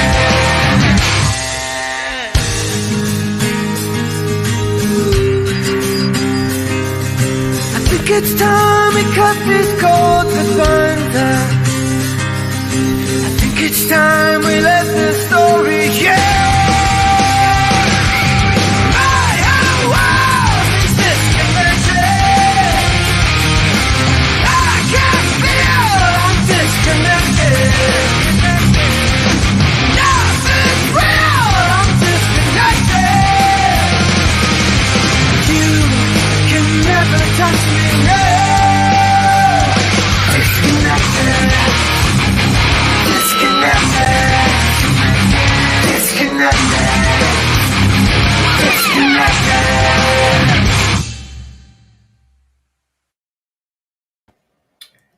And we're back, friends. Great. So now we're going to take a moment to recognize those kind and generous benefactors who are throwing money our way, because that is what makes the world go round. So we have a few people from Cash App here to thank. We have Michael Turber from 5x5 News sent a $10 Cash App with no message. But Randall Hill as well sent a $5 Cash App. Again, no message, but just in support of the show. We appreciate you and thank you for helping us to praise the cash. Now, there's a few other things that I want to do here. We want to make sure that we call out and we're going to list the new members. All right. We have Fern Ambulax became a Praise the Cash member 1 day ago. We have Carolyn Barnett. Welcome, Carolyn Barnett, longtime show supporter. Became a Praise the Cash member of our YouTube channel here. Also, we have Reload becoming a Praise the Cash member. Sunrays Homesteader and Sidvish becoming a member of our channel here. And what do you get for the membership? You get a bunch of perks. You get recognized in the live chat as being a Praise the Cash member. You're also going to get a sort of like a light up once a month. You can send a big chat room message that is very, very, prominent. It's kind of like a super chat. So they give you one of those a month. You get priority, reply to messages, DMs with me, and anything else. And also you get the Patreon benefits as well. But I'm still figuring out how we're going to do that. I think I'm going to need all you members to send me your email address, and I'll maintain an email address database. And every time I post a Patreon benefit, I will send it to the members as well. Also, I wanted to mention that I just uploaded yesterday an interview with Bobby from Bobby's Cryptids Corner. That's on Patreon right now. It's part of this larger Bigfoot project we've been working on. And I hope that later tonight I will be uploading another interview with Eric the Awakening Man, again about that Bigfoot footage from Todd Standing. Eventually that will all get put together to a much bigger project. But in the meantime, and then we have Lee Guy with a kind and generous $1.99 says bacon for the kids. Yeah, well, we're trying to buy double bacon now, Lee Guy, so that they don't get in a fist fight with my 5-year-old. Go ask my 5-year-old what his favorite food is. Bacon. Anything with bacon. And if he has a salad, he can't eat a salad without bacon bits, right? But he likes BLTs or just eating bacon, and I'm not sure how I feel about fighting with my 5-year-old over bacon. But thank you, Lee Guy, for your kindness, your generosity, and your continued support of the show. Longtime show supporter, right? Okay. So we've called out the members. We've thanked. I think we might have to thank a new I want to welcome and thank the new Patreon supporters as well. And I'm happy to say that we fixed our issues with audio, I believe, we had some kind of problem with Chrome. All right. No, last PayPal donation was from Moody Mongol, and he says triple strength. Moody Mongol with a kind and generous 1550 PayPal donation says, Stephen, go buy yourself some of Brian's triple strength hash oil. Then you could do a research show on this magic elixir. Yeah, maybe I too could talk to aliens, right? But thank you for your kindness, your generosity, and your support. Carolyn Barnett, thank you very much for your kindness, your generosity, and your support of the show. It really does help move the ball forward. Longtime show supporter and new channel member. Thank you, Carolyn Barnett, for your kindness, your generosity, and your support, and for helping us to, praise the cash, friends. All right, so I think that let me get in here and look at our Patreon, because we also welcome all new Patreon members. Remember, we have Patreon at the $1 a month. And I'm going to start doing a benefits guide for Patreon, because I don't think people understand quite what you get with the Patreon, but I'll try to explain it as best I can. I post everything that we do here on the channel that doesn't go right up. Everything but the live shows gets posted on Patreon. So, and for example, some of the big projects we do, like that Richard Dolan UFO Secrets or Cosmic Con, a deep dive, that 3-hour video was up on Patreon for quite a while before we made it public. This month so far, we have uploaded 2 parts to the Todd Standing investigation. Todd Standing investigation part 5, and then we've uploaded Bigfoot footage investigation, Bobby interviews, and footage reactions. Last month, we uploaded like 5 videos that are a part of that series.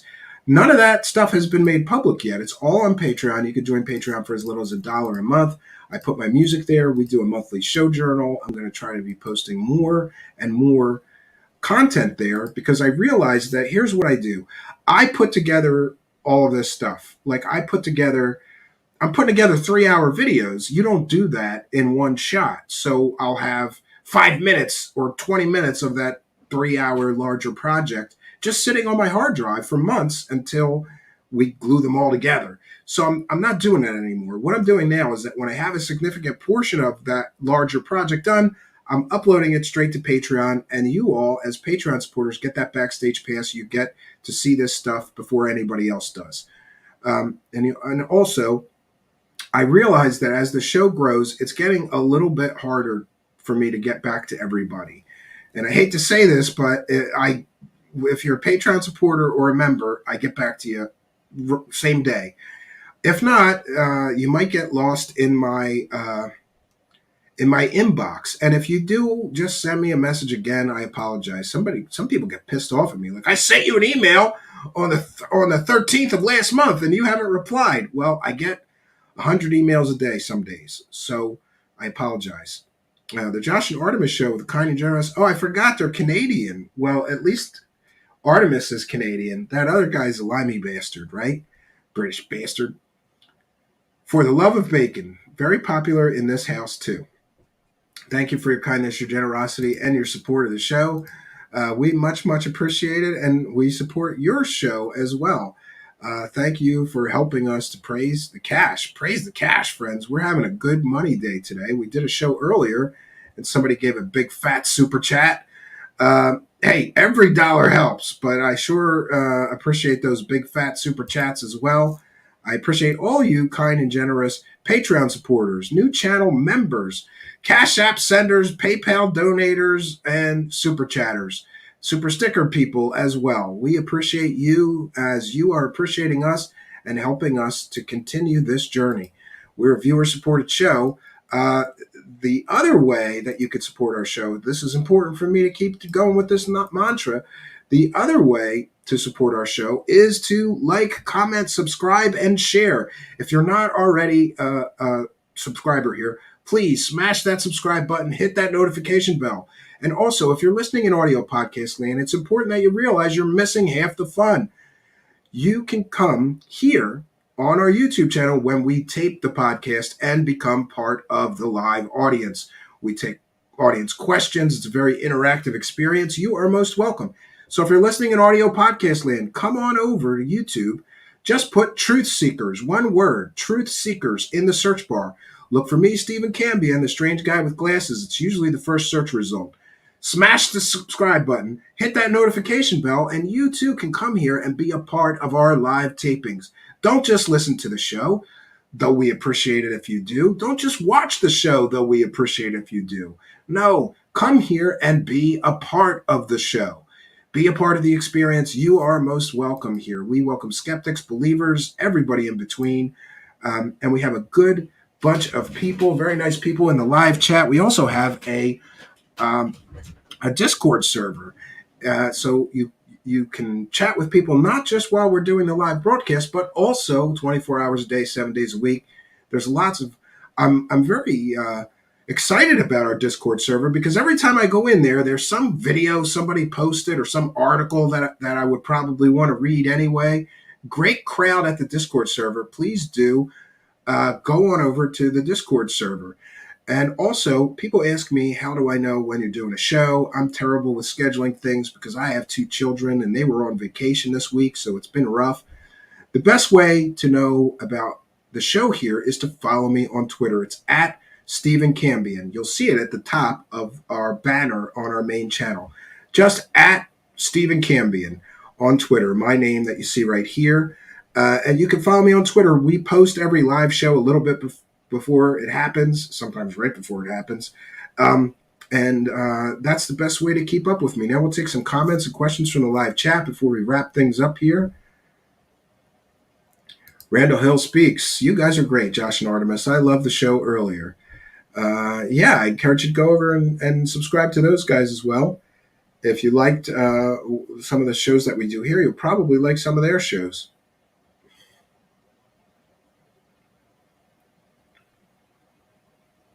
Yeah, people are talking about, I have not caught Josh and Artemis' earlier show, so maybe I'll have to do that later. The Sixth Sense is sharing their show. Pragmagic is here and says, truth is a variable hexed and bent by so many all the time. I'm tired of looking for it within this agreed-upon rubric of everyone else understanding. Just don't grift experience. Yeah, it's discouraging. There's a lot of nonsense. King of Hugo Mundo says, good shit here, 100%. Okay, thank you for your kind comments. Anybody have any comments or questions for me? Please put them in all capital letters. As you may know that I am visually impaired. My wife corrected me because I can't see shit. And I do stupid things like I go in the refrigerator and look for ketchup and I can't find it. And I can't see. I'm visually impaired. That's my excuse anyway. Mostly I'm a helpless man. But then I get angry and I'm like yelling upstairs like, don't we have any ketchup? My wife comes downstairs. She's like, it's right here. And she goes right in the refrigerator. And sure enough, it's right there somewhere. And I just didn't see it. And then I say, well, in my defense, I'm half blind. And she corrects me. I'm not half blind. I'm a quarter blind or whatever. One of my eyes is a certain percentage paralyzed. I don't know. The last test, maybe 60%, whatever. So she corrected me. I'm not technically half blind, but I say that all the time. That's not new. I've had those tapes for quite a long time. And largely it's a retelling of the same old horseshit Josh and Artemis show. Those who know me well know what I think about Bob Lazar. We've had several exclusives here that we released. One of them was an interview with a real live Area 51 security guard who worked there at the time Bob claimed to work at S4. Remember, he had to fly into Area 51 first and then get bused to S4. So this real Area 51 security guard, and we could verify he really was, checked all the flight logs. No Bob Lazar. So Bob Lazar never stepped foot on Area 51. He's full of shit. Another exclusive we have is a researcher who was able to locate Bob's boss at Los Alamos, who confirmed for us that no, Bob was not a physicist or a scientist at Los Alamos. He was exactly what I had said for years he was, a low-level technician, not a scientist. So how many times are we going to let Bob Lazar lie to us? I believe I had that tape some time ago from Michael Schratt, but Michael didn't want me to release it or something like that. So not at all impressed. Um, Not at all impressed with the so-called lost tapes. I think it's clickbait nonsense, and especially coming from those guys, right? Wow, Carolyn Burnett's threatening to spank me later? Whoa. I might like that, Carolyn. She's going to get me in trouble. The Josh Artemis said it's called man vision. Very common. You know what, though? Josh Artemis, though, sometimes I'm right. Like, I have one of my sons is autistic, and he just does weird things. Like, he takes my deodorant or my cologne out of the bathroom, and then I can't find it. And then I get frustrated because I'm partially blind, whatever. And I start bitching, and then my wife is like, it's right here. Oh, wait, no, it's not. And then we find it, later. But yeah, I definitely have man vision. I also have man hearing, Artemis. You know what? I don't hear shit my wife says, Last week she was saying I never listen or some shit. I don't know, right? I don't know. I just turn off when she starts nagging, right?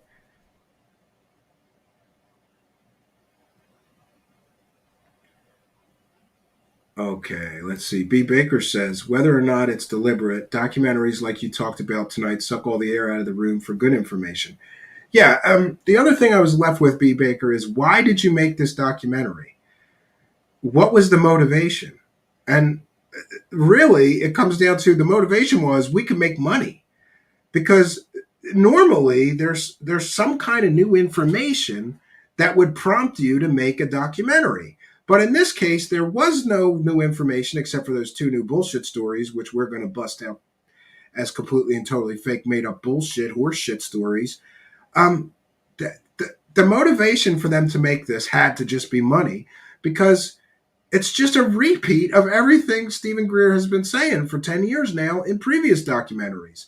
It's like it felt like a cash grab to me, right? And again, they hyped it all up, and I think it was poorly done. I think the information presented was poorly sourced, poorly proved, poorly. There's no evidence. There's just statements like they're facts. And making statements as if they're facts doesn't make them facts. You need evidence to make them factual. This documentary was long on, research by proclamation. It was long on people simply stating things, and we're supposed to trust them. And again, at least two of these people in this documentary, maybe more, I don't know, three probably, I wouldn't trust at all with any kind of UFO information. And that would be John Souza, Billy Carson, who's got quite a checkered past. And again, hopefully his lawyer won't be calling me after this show. Some of you may be aware that I had to take down some of the material of us covering Billy Carson because I did. I made a mistake, and hey, I acknowledge that mistake. I called that guy a convicted felon when the truth was he was in some special program where they wiped the felony after you plead guilty. And, I went, calling him. I incorrectly labeled him a convicted felon. So I got a lot of contact by a lawyer and his employee who, and I went back and forth with that guy. I thought he must have lied to the lawyer too, but turns out he was right. So we had to take some videos down. And I just said that I stand by all the reporting that we did on Mr. Carson, except for I made a factually inaccurate statement. But see, that's all it takes to get sued. So his lawyer was kind of like, if you take this down, we won't take this any further. If you don't take it down, we're going to have to fight it out in court. And so I let it go. I did make a mistake, but I tell you what, I will learn from that mistake. I will never make that mistake again. I'm going to need confirmation from an actual law enforcement person or a lawyer, a criminal defense lawyer, somebody that has the experience to look at case files and not make a mistake like I did. I looked at the case files. I said, well, here it is. He pled guilty, and he did a year of probation. I read the case files wrong, and I did not understand that he was in a program where they wipe the felony after you do the year probation. Whatever. My point is, Billy Carson is just not a credible person. He's not a trustworthy person. And when people are making statements, you know, if their whole if the whole situation in this documentary is they're going to sit somebody like Billy Carson, who's not to be, is nobody I would trust, and have him say things, and the evidence is just trust me, dude, then I have a problem with that, because these are not people that should be trusted. Nobody should be trusting Stephen Greer, a guy who tried to use a dead baby to scam $1 million to make a documentary about that dead alien baby when it wasn't an alien. Did you know that? He crowdfunded over $1 million, right? Yeah. Crowdfunded over $1 million to make that documentary. And isn't it convenient that the DNA results proving that it was just a deformed human came out right after the documentary came out, right? Randall Hill says L.A. Marzulli never came on this channel. I have not. I have to follow up with him. I did notice that he was on some UFO circle jerk show. So, and I'm going to be very honest with him about that. Like, hey, you were on this UFO circle jerk show that talk about all kinds of fake shit. Why don't you come on our show here? Twice now we tried, and twice. Once he was stuck on a plane, and the other time he double booked himself and no show. So I have to reach out to him again, but I've been busy. I'm going to reach out to him again and try to reschedule it, right? You know, Mike, I really don't know. I think that he has two names, though, like maybe Luke Aaron or something, so he just shortens it to L.A. I've seen people, everybody calls him L.A., so it's a thing, I guess. I don't know.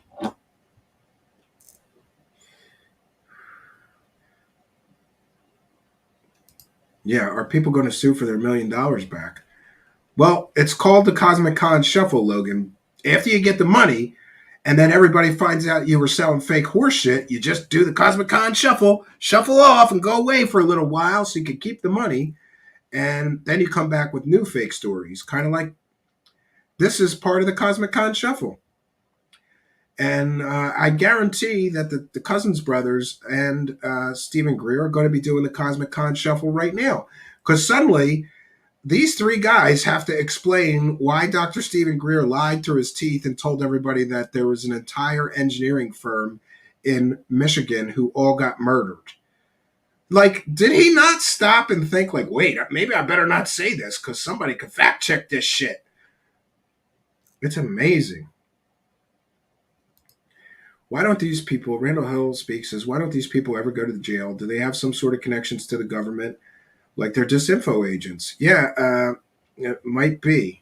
Matthew McLeod says the Cousin brothers are cons. You know, I try to be, I'm trying to be more diplomatic, so I'm not going to comment on that. I know that I think they've shoveled more fake UFO videos into the community than anybody else. And, you know, I get the excuses. Well, we're just trying to get to the truth. And, yeah, you're making money shoveling fake shit into the community for years. So I have a problem with that. Yeah, when does Greer create the CE5 cult compound? I think that's coming up. He's going to have his CE5 cult compound going. Yeah.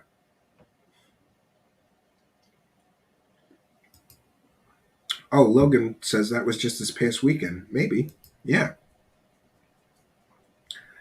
Pragmagic says, I can't imagine broadcasting about the same stuff with the same sentiments all the time. I'd have to joke around and throw a Molotov cocktail into the whole thing. Maybe that's why what he does, though, Pragmagic. He gets so bored of the same talking points that every once in a while, off the top of his head, he just makes up a new whopping fake story. Because he's so bored of the same talking points, right? The Cousin brothers brag about being number one on iTunes in sales. For this latest joke of a documentary, that's literally all about. That's all that matters to them. Yeah, I mean, congratulations on being number one in iTunes with a documentary that's filled with bullshit and no proof or evidence. I don't know.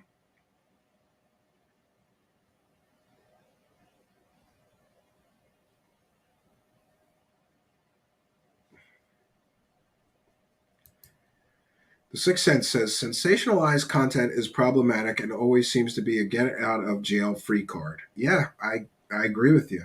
And the excuses, right? I mean, hey, if those guys will come on here, either of them, we'll have a conversation about the fakery and fraudery and bullshittery in this documentary. I don't think that they want to do that, or I don't know. Last time it didn't go so well. They just are all chips in. Greer's a great guy. He's done so much for disclosure. They're all chips in on Greer because they have a financial motive. Let me ask everybody a question.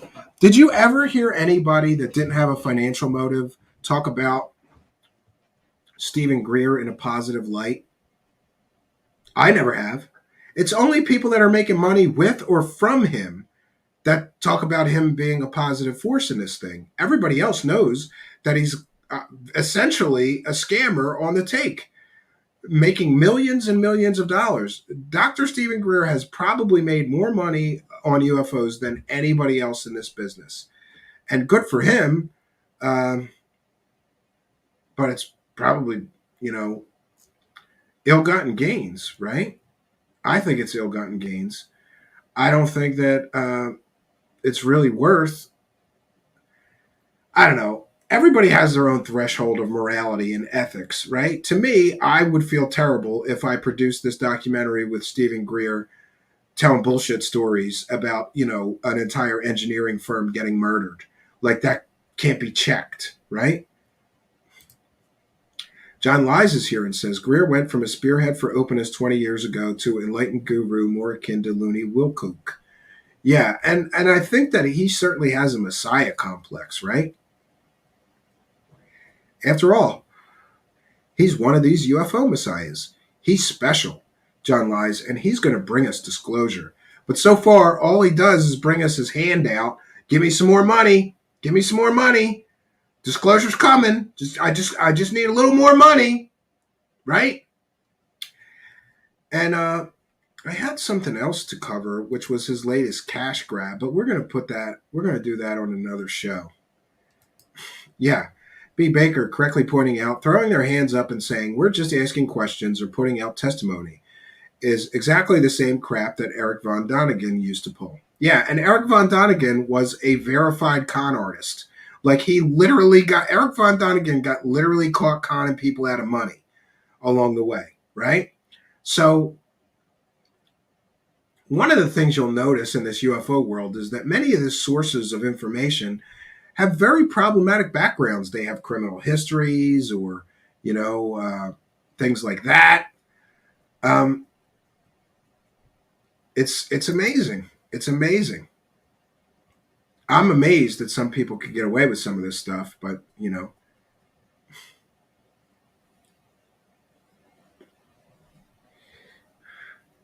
Good point. Emmy from Texas. I paid $13 for it yesterday. And I feel like I should get my $13 back, but,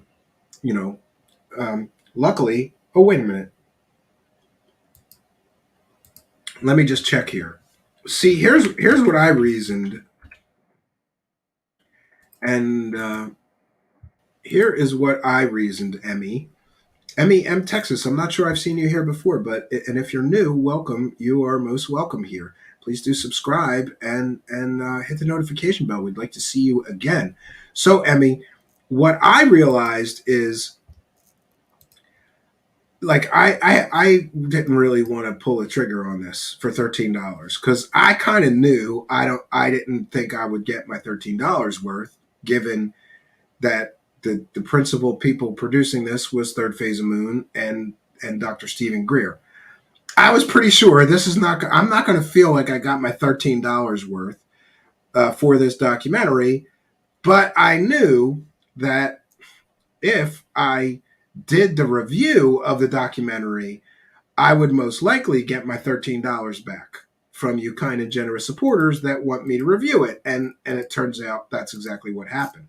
So I lost my $13, but I got back more than the $13 for paying the $13, reviewing it, and doing the review here. But I agree with Emmy. It will probably be available on some streaming platform like Hulu or one of those other Tubi, Roku, free eventually if you're willing to wait it out, right? Uh-oh. Oh, Amazon film comments. Oh, we're going to do that. Thank you. Thank you, Matthew McLeod. Yeah, let's take a look. Above Top Secret. Prime Video. Oh boy, 39 reviews. I forgot I could review it on there too, right? I could. I could review it. How do I read the reviews? Let me see here. Oh, geez, this is bad. Thank you. Well, I don't know if I should thank you, Matthew, or not, because these look bad. But let's read them. Let's read the reviews. I mean, I think that's fair. This is reviews of people who have bought it and listened to it. You heard my review. Let's read other people. 1 star. I feel bad for Michael Schratt and Jim Goodall. Blake and Brent Cousins, the mentally challenged twins, take another pathetic crack at being documentary filmmakers with a soundtrack as if you were watching an action movie from the 90s. Back once again with their religious UFO cult leader, Stephen Greer, hungry for more money like crack addicts. This is not a good documentary. It doesn't even deserve to be on YouTube because it is so awful. The same thing Greer has said for the past 20 years, but now he is making up some stories about being privileged to see new exotic technologies. Yeah. Well, here's somebody that said, love this movie. We need to move forward and think of the people we are running on 50 plus old tech. And if it's true, sad, it's time to change the guard. Must see. Much love to you and your team, Dr. Greer. So that's a Greer.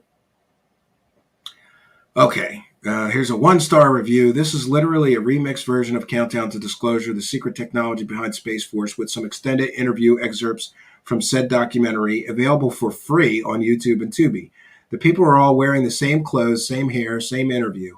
I can't help but feel like this was just a cash grab. See, I thought that, but other people are saying it too, which kind of confirms that I'm not being, I didn't want to say, hey, this seems like just another cash grab. But other people are saying that too, so I think that's a fair assessment. Pardon me, that this is just a cash grab. Nothing new is said here, and as I mentioned, large portions are lifted directly from the free documentary, right down to the background music, which is so loud in parts you cannot hear the words people say. Whew. Verified purchase. This should have been a podcast, not a movie. They repeat the same thing over and over for like 2 hours. No new information. Like it was hyped to have. Waste of money. Verified purchase. Here, someone said worth it. Not a whole lot of new information here. However, it was nice to see them call people out regarding their roles as disinformation pawns. All right, here somebody said, nothing new or interesting. Spoiler alert. Powers that be are plotting alien invasion story.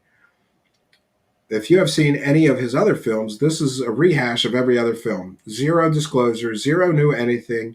Editing seen at the level of a high school AV class. I disagree with that. I think the editing was done well. Soundtrack that is nauseating. It's 2 hours of him talking about the same old stories coupled with several other UFO people who are echoing his main idea that the powers that be are planning a false flag attack from aliens. The U.S. military-industrial complex has zero-point energy, alien craft, other high-tech, and are holding all back because they don't want to disrupt the kingmakers. Yeah, so looks like most of the reviews are very negative. Looks like most of the reviews are very negative. So I guess I'm not alone in that I did not like this movie. And I thought there was nothing new, and I thought it was a cash grab. Looks like my sentiments are being echoed in the public Amazon reviews. John Lies with a kind and generous $15.60 Canadian says, here's your $13 back. Thank you, John Lies, for your kindness, your generosity, and your support of the show. It is much, much appreciated.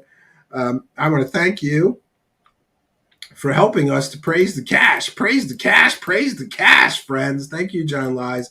I knew somebody would be kind enough to give me my $13 back if I just took the leap of faith and, if I just took the leap of faith, I would get my money back. And John Lies was kind enough to give me my money back, so I didn't lose anything. I got to sit through this documentary, which, by the way, again, it was tough to sit through it because I lose my patience when I've heard something already and now I got to hear it again for the 10th time. And I did think that a lot of stuff in the documentary was like they just repeated the same thing. This documentary was 2 hours long. It could have been 1 hour if they had edited it better. But it seemed like they blew through whatever they had to say in the first hour, and then they just repeated that shit again for the second hour. But that's maybe my perception of it. We'll see how it goes. Akik Ama is here and says, you and Gufan are my two favorites. Well, thank you for that. I appreciate it. Rich is a friend of the show here. Hopefully I'm a friend of his show. Yeah, I know, but I don't want to be here forever reading the reviews. I thought we would just get the gist of it. But thank you. Everyone's a critic, Ron. And hey, email me about the CE5 thing. You're welcome to come to the cabin. We're going to do that, right? Yeah, Pragmagic says everyone knows Canadian money isn't real. It's real enough for me, Pragmagic. It goes in there, right? John Lai says I owe you $1. Oh, what? Yeah, with the translation, you only gave me 12 of the $13, but that's okay. Other people threw some money in my hat tonight, so we're good. Thank you for your kindness, your generosity, and your support. B. Baker, does everyone else cringe when they hear Blake from Third Phase of Moon say the BS made-up term meta propulsion craft? Yeah, I think that's cringeworthy. Absolutely cringeworthy. Bobby Broadway says, Gufan worship Third Phase of Moon. Well, he works with and for them. I don't think that he could be completely objective and honest, so I figured I would be.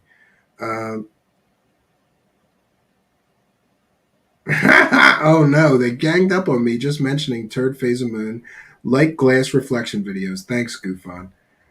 Yeah, people, look, I forgive him though, because here's what happens, Bobby Broadway. Some people you just lose your objectivity about because you like them as people, right? You just lose your objectivity. You can't be objective and fair because you like them as people. And even though you think they're probably full of shit, you don't really say, hey, they're full of shit. I think that Rich from Gufan knows they're full of shit, but he's got to work for them. So he can't, and he likes them. They're buddies. So I get it. He's not going to be completely fair and objective in his assessment of their quote work unquote, right? John Lies gave me the $1. Thank you for your kindness, your generosity, and your support. That's pretty funny. So John Lies has sponsored the review of this video by paying me the money. Praise the cash, praise the cash, praise the cash, John Lies. So actually I came out way ahead because all I did was spend $13 to review this. And John Lies gave me the $13 back, and then all you other kind and generous people gave me a bunch of money for sitting through this 2-hour shit show and reviewing it. So I came out way ahead on this deal. Praise the cash, right? Yeah. Oh, no. Yeah, Sixth Sense says, much like Secure Team 10, it's all sensationalized content. Oh yeah, Matthew McLeod says write your review on Amazon. I think they're getting beat up enough. I'm gonna show them some mercy, and I'm not gonna write a public Amazon review. I'm gonna let it go. It's enough that I did this, right? I did a 2-hour review of a 2-hour documentary, right? Jeanette Korzenko is saying write a review too. No, I'm gonna let him go on the review. I've reviewed it here. I don't want to put And in fairness too, the other part of me has at least respect for these cousin brothers because they're trying to do something. I just think this was poorly written, poorly executed, poorly sourced, poorly evidenced, or zero evidenced. It's just a lot of people talking, and that doesn't mean it's true. It's just people talking. Pragmagic says, as I've said, no dirt in the eye to Third Phase of Moon. I just see it as Eufallacy's ridiculousness clip show.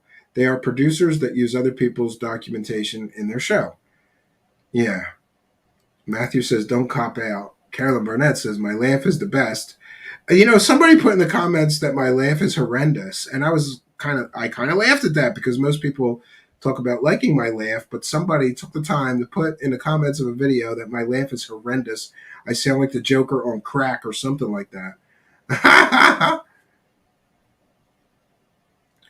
Stormcrow says my review is better than the documentary. Well, thank you for that. I appreciate it. Emmy says she laughs every time I do it. That's so funny. Well, I'm glad that listen. It's a tough world out there, Emmy, Texas, and um, anytime that I can share a laugh with friends, it's a good day, right? So I'm happy to I can make other people laugh as well. So you like the Cousins brothers? Got it, Goofon. Yeah, I mean, look, there's a few people that I lost my objectivity with, right?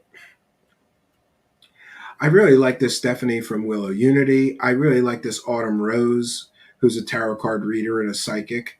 And I probably lost my objectivity. Like I can't bust their balls too much or be too critical of the things that they're doing or saying because I like them as people. It happens, right? Yeah, I'm gonna do every Matthew McLeod from now on. Every major documentary that's new, I'm gonna watch it, even if I have to buy it and review it, because I think before people plop down their money, they should get to know what they're getting for their money and if they're really going to get their money's worth or if it's just another cash grab. In this case, I think it was another cash grab. Pragmatic says, I am one. Stephen loves my weird SSS. Or AS, I think. Yeah. B. Baker says, I know from personal experience that Rich believes third phase. I got an immense amount of crap from him when I criticized them, and I thought we were friends. Yeah, it's a shame. I told that one time I was abducted by alien girls, a golden probe category should be best laugh among YouTube. Stephen Chad Smith, Ben from UFO Garage so far. Well, thank you, Pinzer Flactum. I'm glad I'm in the running for an award, right? I got calmest show host, but of course that was a goof. It was funny though. Mike Gamboli says it's a cackle. Yeah, I have a cackle laugh, but that's okay, right? Stormcrow says the chat helps make the show. Thumbs up for the chat, right? The Sixth Sense says, Steven, at least you don't have an evil cackle like Anjali. By the way, the Sixth Sense just enhanced some audio from that Zoom call and caught Anjali bragging like, they believe me. They believe it 100%. And are talking to her buddy while she's trying to manipulate this couple into going along with their alien stories, right? Yeah, Pragmagic, the fiber basis beats you because he showed up and did the work. For those that don't know, I asked Pragmagic for a long time to play bass on some songs, and he never did it. So I got pissed off, and I hired a guy from Fiverr. I got pissed off at Pragmagic. Lazy musicians. No, Pragmagic was busy or something.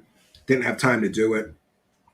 So I waited like a month for Pragmagic to do this bass track, and he never did it. So one day I just hired a guy from Fiverr, and I paid the guy literally $5, and he had it done in 2 hours. So that's that reference. He's no Fiverr bassist. Yeah, because the Fiverr bassist shows up.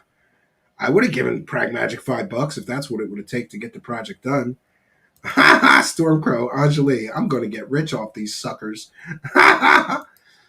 Yeah, Anjali and her friend are clearly pulling a fast one on Brian, real name Wayne, and his wife. An obvious attempt at manipulation is obvious. Yeah, it looks really obvious that she was trying to manipulate them. And it's funny that you were able to do that, right? Jeanette Krasenko, play the link, please. I can't play it straight from there. I have to go over. Let me see if I can find it here on my Twitter. All right. 1 second, friends. Let me get this together. This is fair use. This is a transformative work. We are educating the public about the Cosmic Con Shuffler, Anjali. This is like audio from her recorded Zoom call, the audio Zoom call with her so-called Wayne and Trisha, which is really Brian and his wife. And in a down part of the conversation, this was way low in the background. So I'm assuming that Sixth Sense enhanced it and worked on the audio a little bit so we could hear what the crosstalk in the background was. And once you hear it, it becomes very clear that Anjali was trying to manipulate this couple, something that I have said for quite some time now. Let's listen. God, they're taking it so well. They are. They It's really are. because it's all meant to be. Watch it. Watch it. Language change as you tell him this story was really something. Like he believes they it. both do. 100%. They both do. God, they're taking it so well. They are. They really They are. believe it. It's We're going to make lots of money off these suckers. be. Watch it. Watch it. Language change as you tell him this story was really something. Like he believes they it. both do. 100%. They both do. It's pretty recent. I don't know when the Zoom call was recorded, but it was right before her press conference. So you can look up the date of her press conference. Yes, Mike Gambale says Sixth Sense always does a good job. I agree.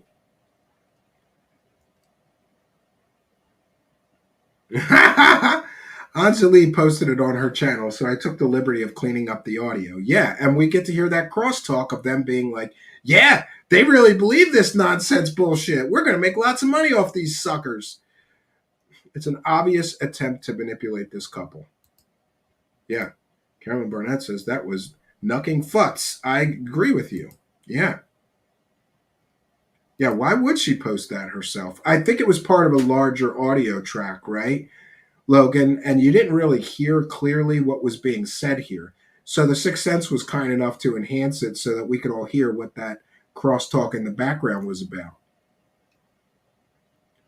Yeah. Motherfucker, that's trashy as F. Oh, well, it'll come back to her eventually. Yeah. Sixth Sense, I'm going to post that on our channel if you don't mind when I get a chance. I'll do a quick intro and outro to it, or you can hop on and we'll talk about what you did. Just make it a few-minute video. Sixth Sense, you are amazing, you. Yes. These people are all crazy and lazy, Logan Black. It was all meant to be. That's what she said. She said it was meant to be.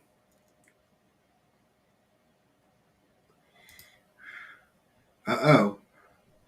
The Sixth Sense says there are other spots I am working on, so even if she deletes it, it's too late. Let's talk off air, Sixth Sense. Maybe we'll put it all together into one thing, right? That's funny. Logan Black, is the audio taking it out of context? Or are they talking about something else? No, this was during a Zoom call. Her and her boyfriend, Max, were talking about, oh, they believe it. Did you see their body language change when you start? Oh, they definitely believe it. Just nonsense. Just nonsense, right? Yeah, great. Fair use, Creative Commons, however they wish. Well, finish the other stuff and we'll put it all together. That'd be better because that's only like a 10-second clip. And I don't want to upload a 10-second video to my channel, but drug addicts do a lot of cray dumb shit. Just look at Hunter Biden turning over his laptop for drug money. I don't think he turned it over for drug money. I think he dropped it off to get repaired, and then he never came back and paid for it. And by the way, Logan Black, I worked in a computer repair store. They all work that way. For example, if you were to give me your laptop to repair, and then you never paid me for the repair, I keep the laptop. So that's what happened in the case of the Hunter Biden laptop. Pragmagic says, I suppose I always thought of the collective truth as a monosynth, but a modular one actually makes sense. That rascal. Carolyn Barnett says, no, this makes complete sense if you listen to the Zoom call that started before he found this audio. And Texas say dumb people that think they are smarter than everyone else do dumb shit. Yeah. I agree. Oh, it was 3 laptops. I didn't know that. I thought it was just 1 laptop. Yeah, I hear a lot of that stuff's going to be coming out. What? Oh, Josh and Artemis, her and her boyfriend were talking about, like, oh, they really believe you. Did you see? They really believe you. Like, they're giddy about it. It's on Twitter under The Sixth Sense. I'll retweet it. Let me retweet it right now so you'll have an easier time finding it. I have retweeted it. So you can follow me at Stephen Cambion, and you too can listen to that enhanced audio showing basically they're trying to manipulate this couple, right?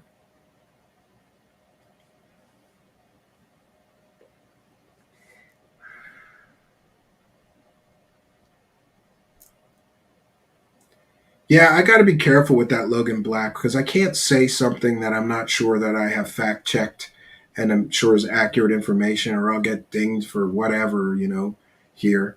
We have to be very careful with the fact checking. So, what can I say, friends? That's all. Mostly, that's all I got for you tonight. Modular, pragmatic. She said meant to be, not modular. And the Sixth Sense posted it. You can just follow his link to it as well. So, what can I say, friends? That's all I got for you for tonight.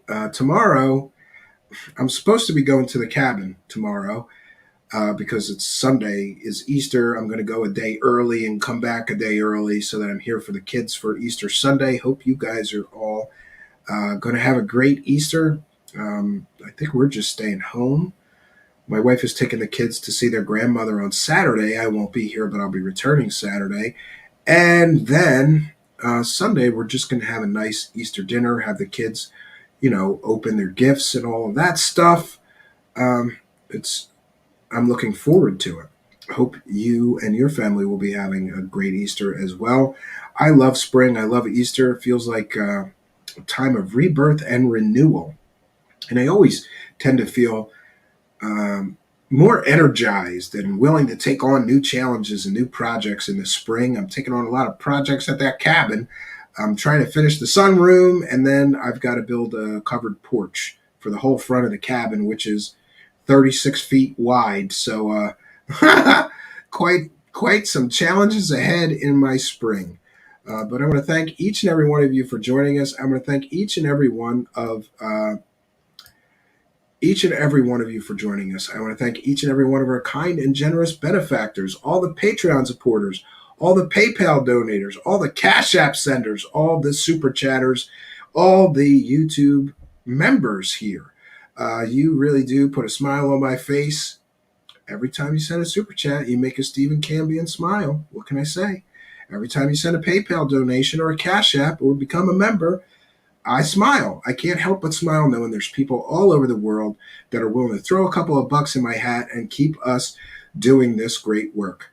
It has been an amazing journey here so far. In June, we're going to celebrate our 2-year anniversary of the Truth Seekers Show. We're coming up on quite some new metrics. We have passed 400,000 subscribers, I wish. We have passed 400,000 views here. And if we aggregate in all of the other views from the audio podcast and other video distribution, Odyssey, and all this other stuff, that would mean that we're well over 750,000 views or listens. And we are very, very close to hitting another metric we've been trying to hit for quite some time, and that would be to hit 5,000 subscribers. We need just 63 more of you people to sign up. So please do smash that subscribe button, hit the notification bell, and become a part of our journey here with us, right? I want to thank each and every one of you for joining us. So happy to come here and spend some time. Now, as far as more shows, tomorrow I'm going to be doing another Midnight Hour show, I think at 2 p.m. Eastern Time. But that will be posted later tonight, so you can check back to the channel, and you should see a premiere for that, 2 p.m. Eastern Time tomorrow. That's a replay, but it's a great one. Today we had a great one, probably my favorite Midnight Hour show. It's the Pete Peterson investigation. Check our channel for that.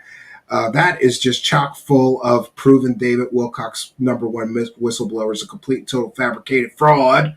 That was good work, and I stand by it. Tomorrow we have fact-checking a cosmic con man. I go through and I fact-check Corey Good, and that one is a laugh riot too. Because what happens when you actually fact-check some of these cosmic cons? It's just funny. Like, their stories fall apart when you fact-check them. And call it a guilty pleasure of mine. I get some kind of perverse thrill out of proving these people liars. I mean, it's not hard to do, right? It's low-hanging fruit sometimes, but I think it's very necessary because some people believe these people blindly, and once you peel back the layers of deception, what you get is a cosmic con man.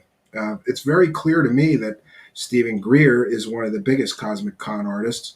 David Wilcock, Corey Good, Richard Dolan, and others. And I think that they should be exposed for what they are, which is money-grubbing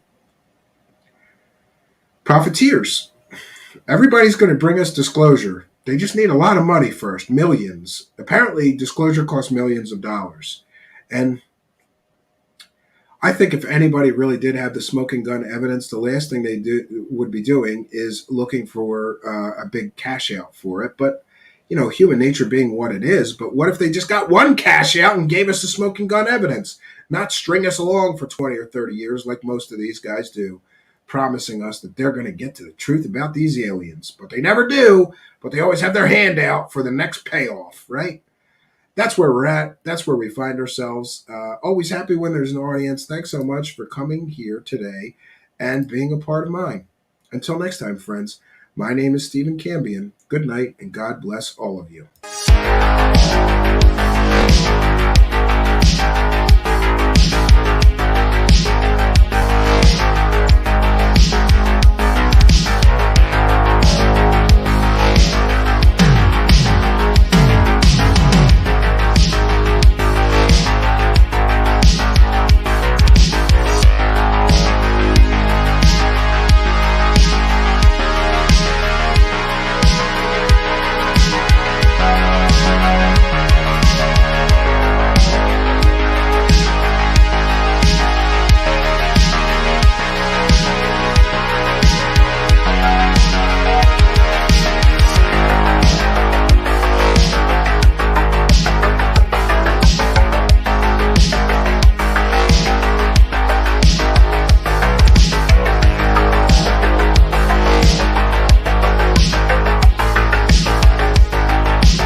Sizing up, gonna haul him up by chain, chop his ass upside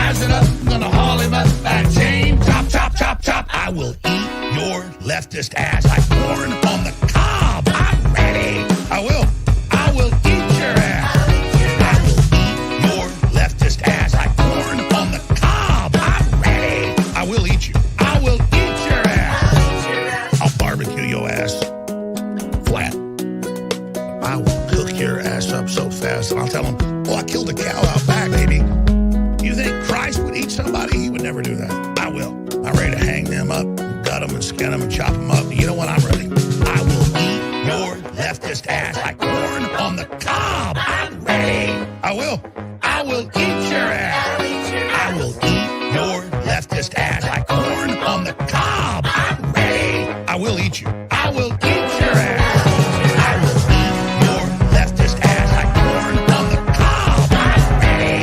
I will eat your ass. I will eat your leftist ass like corn on the cob. I'm ready. I will eat you. I will eat your ass. That's why I want the globalists to know.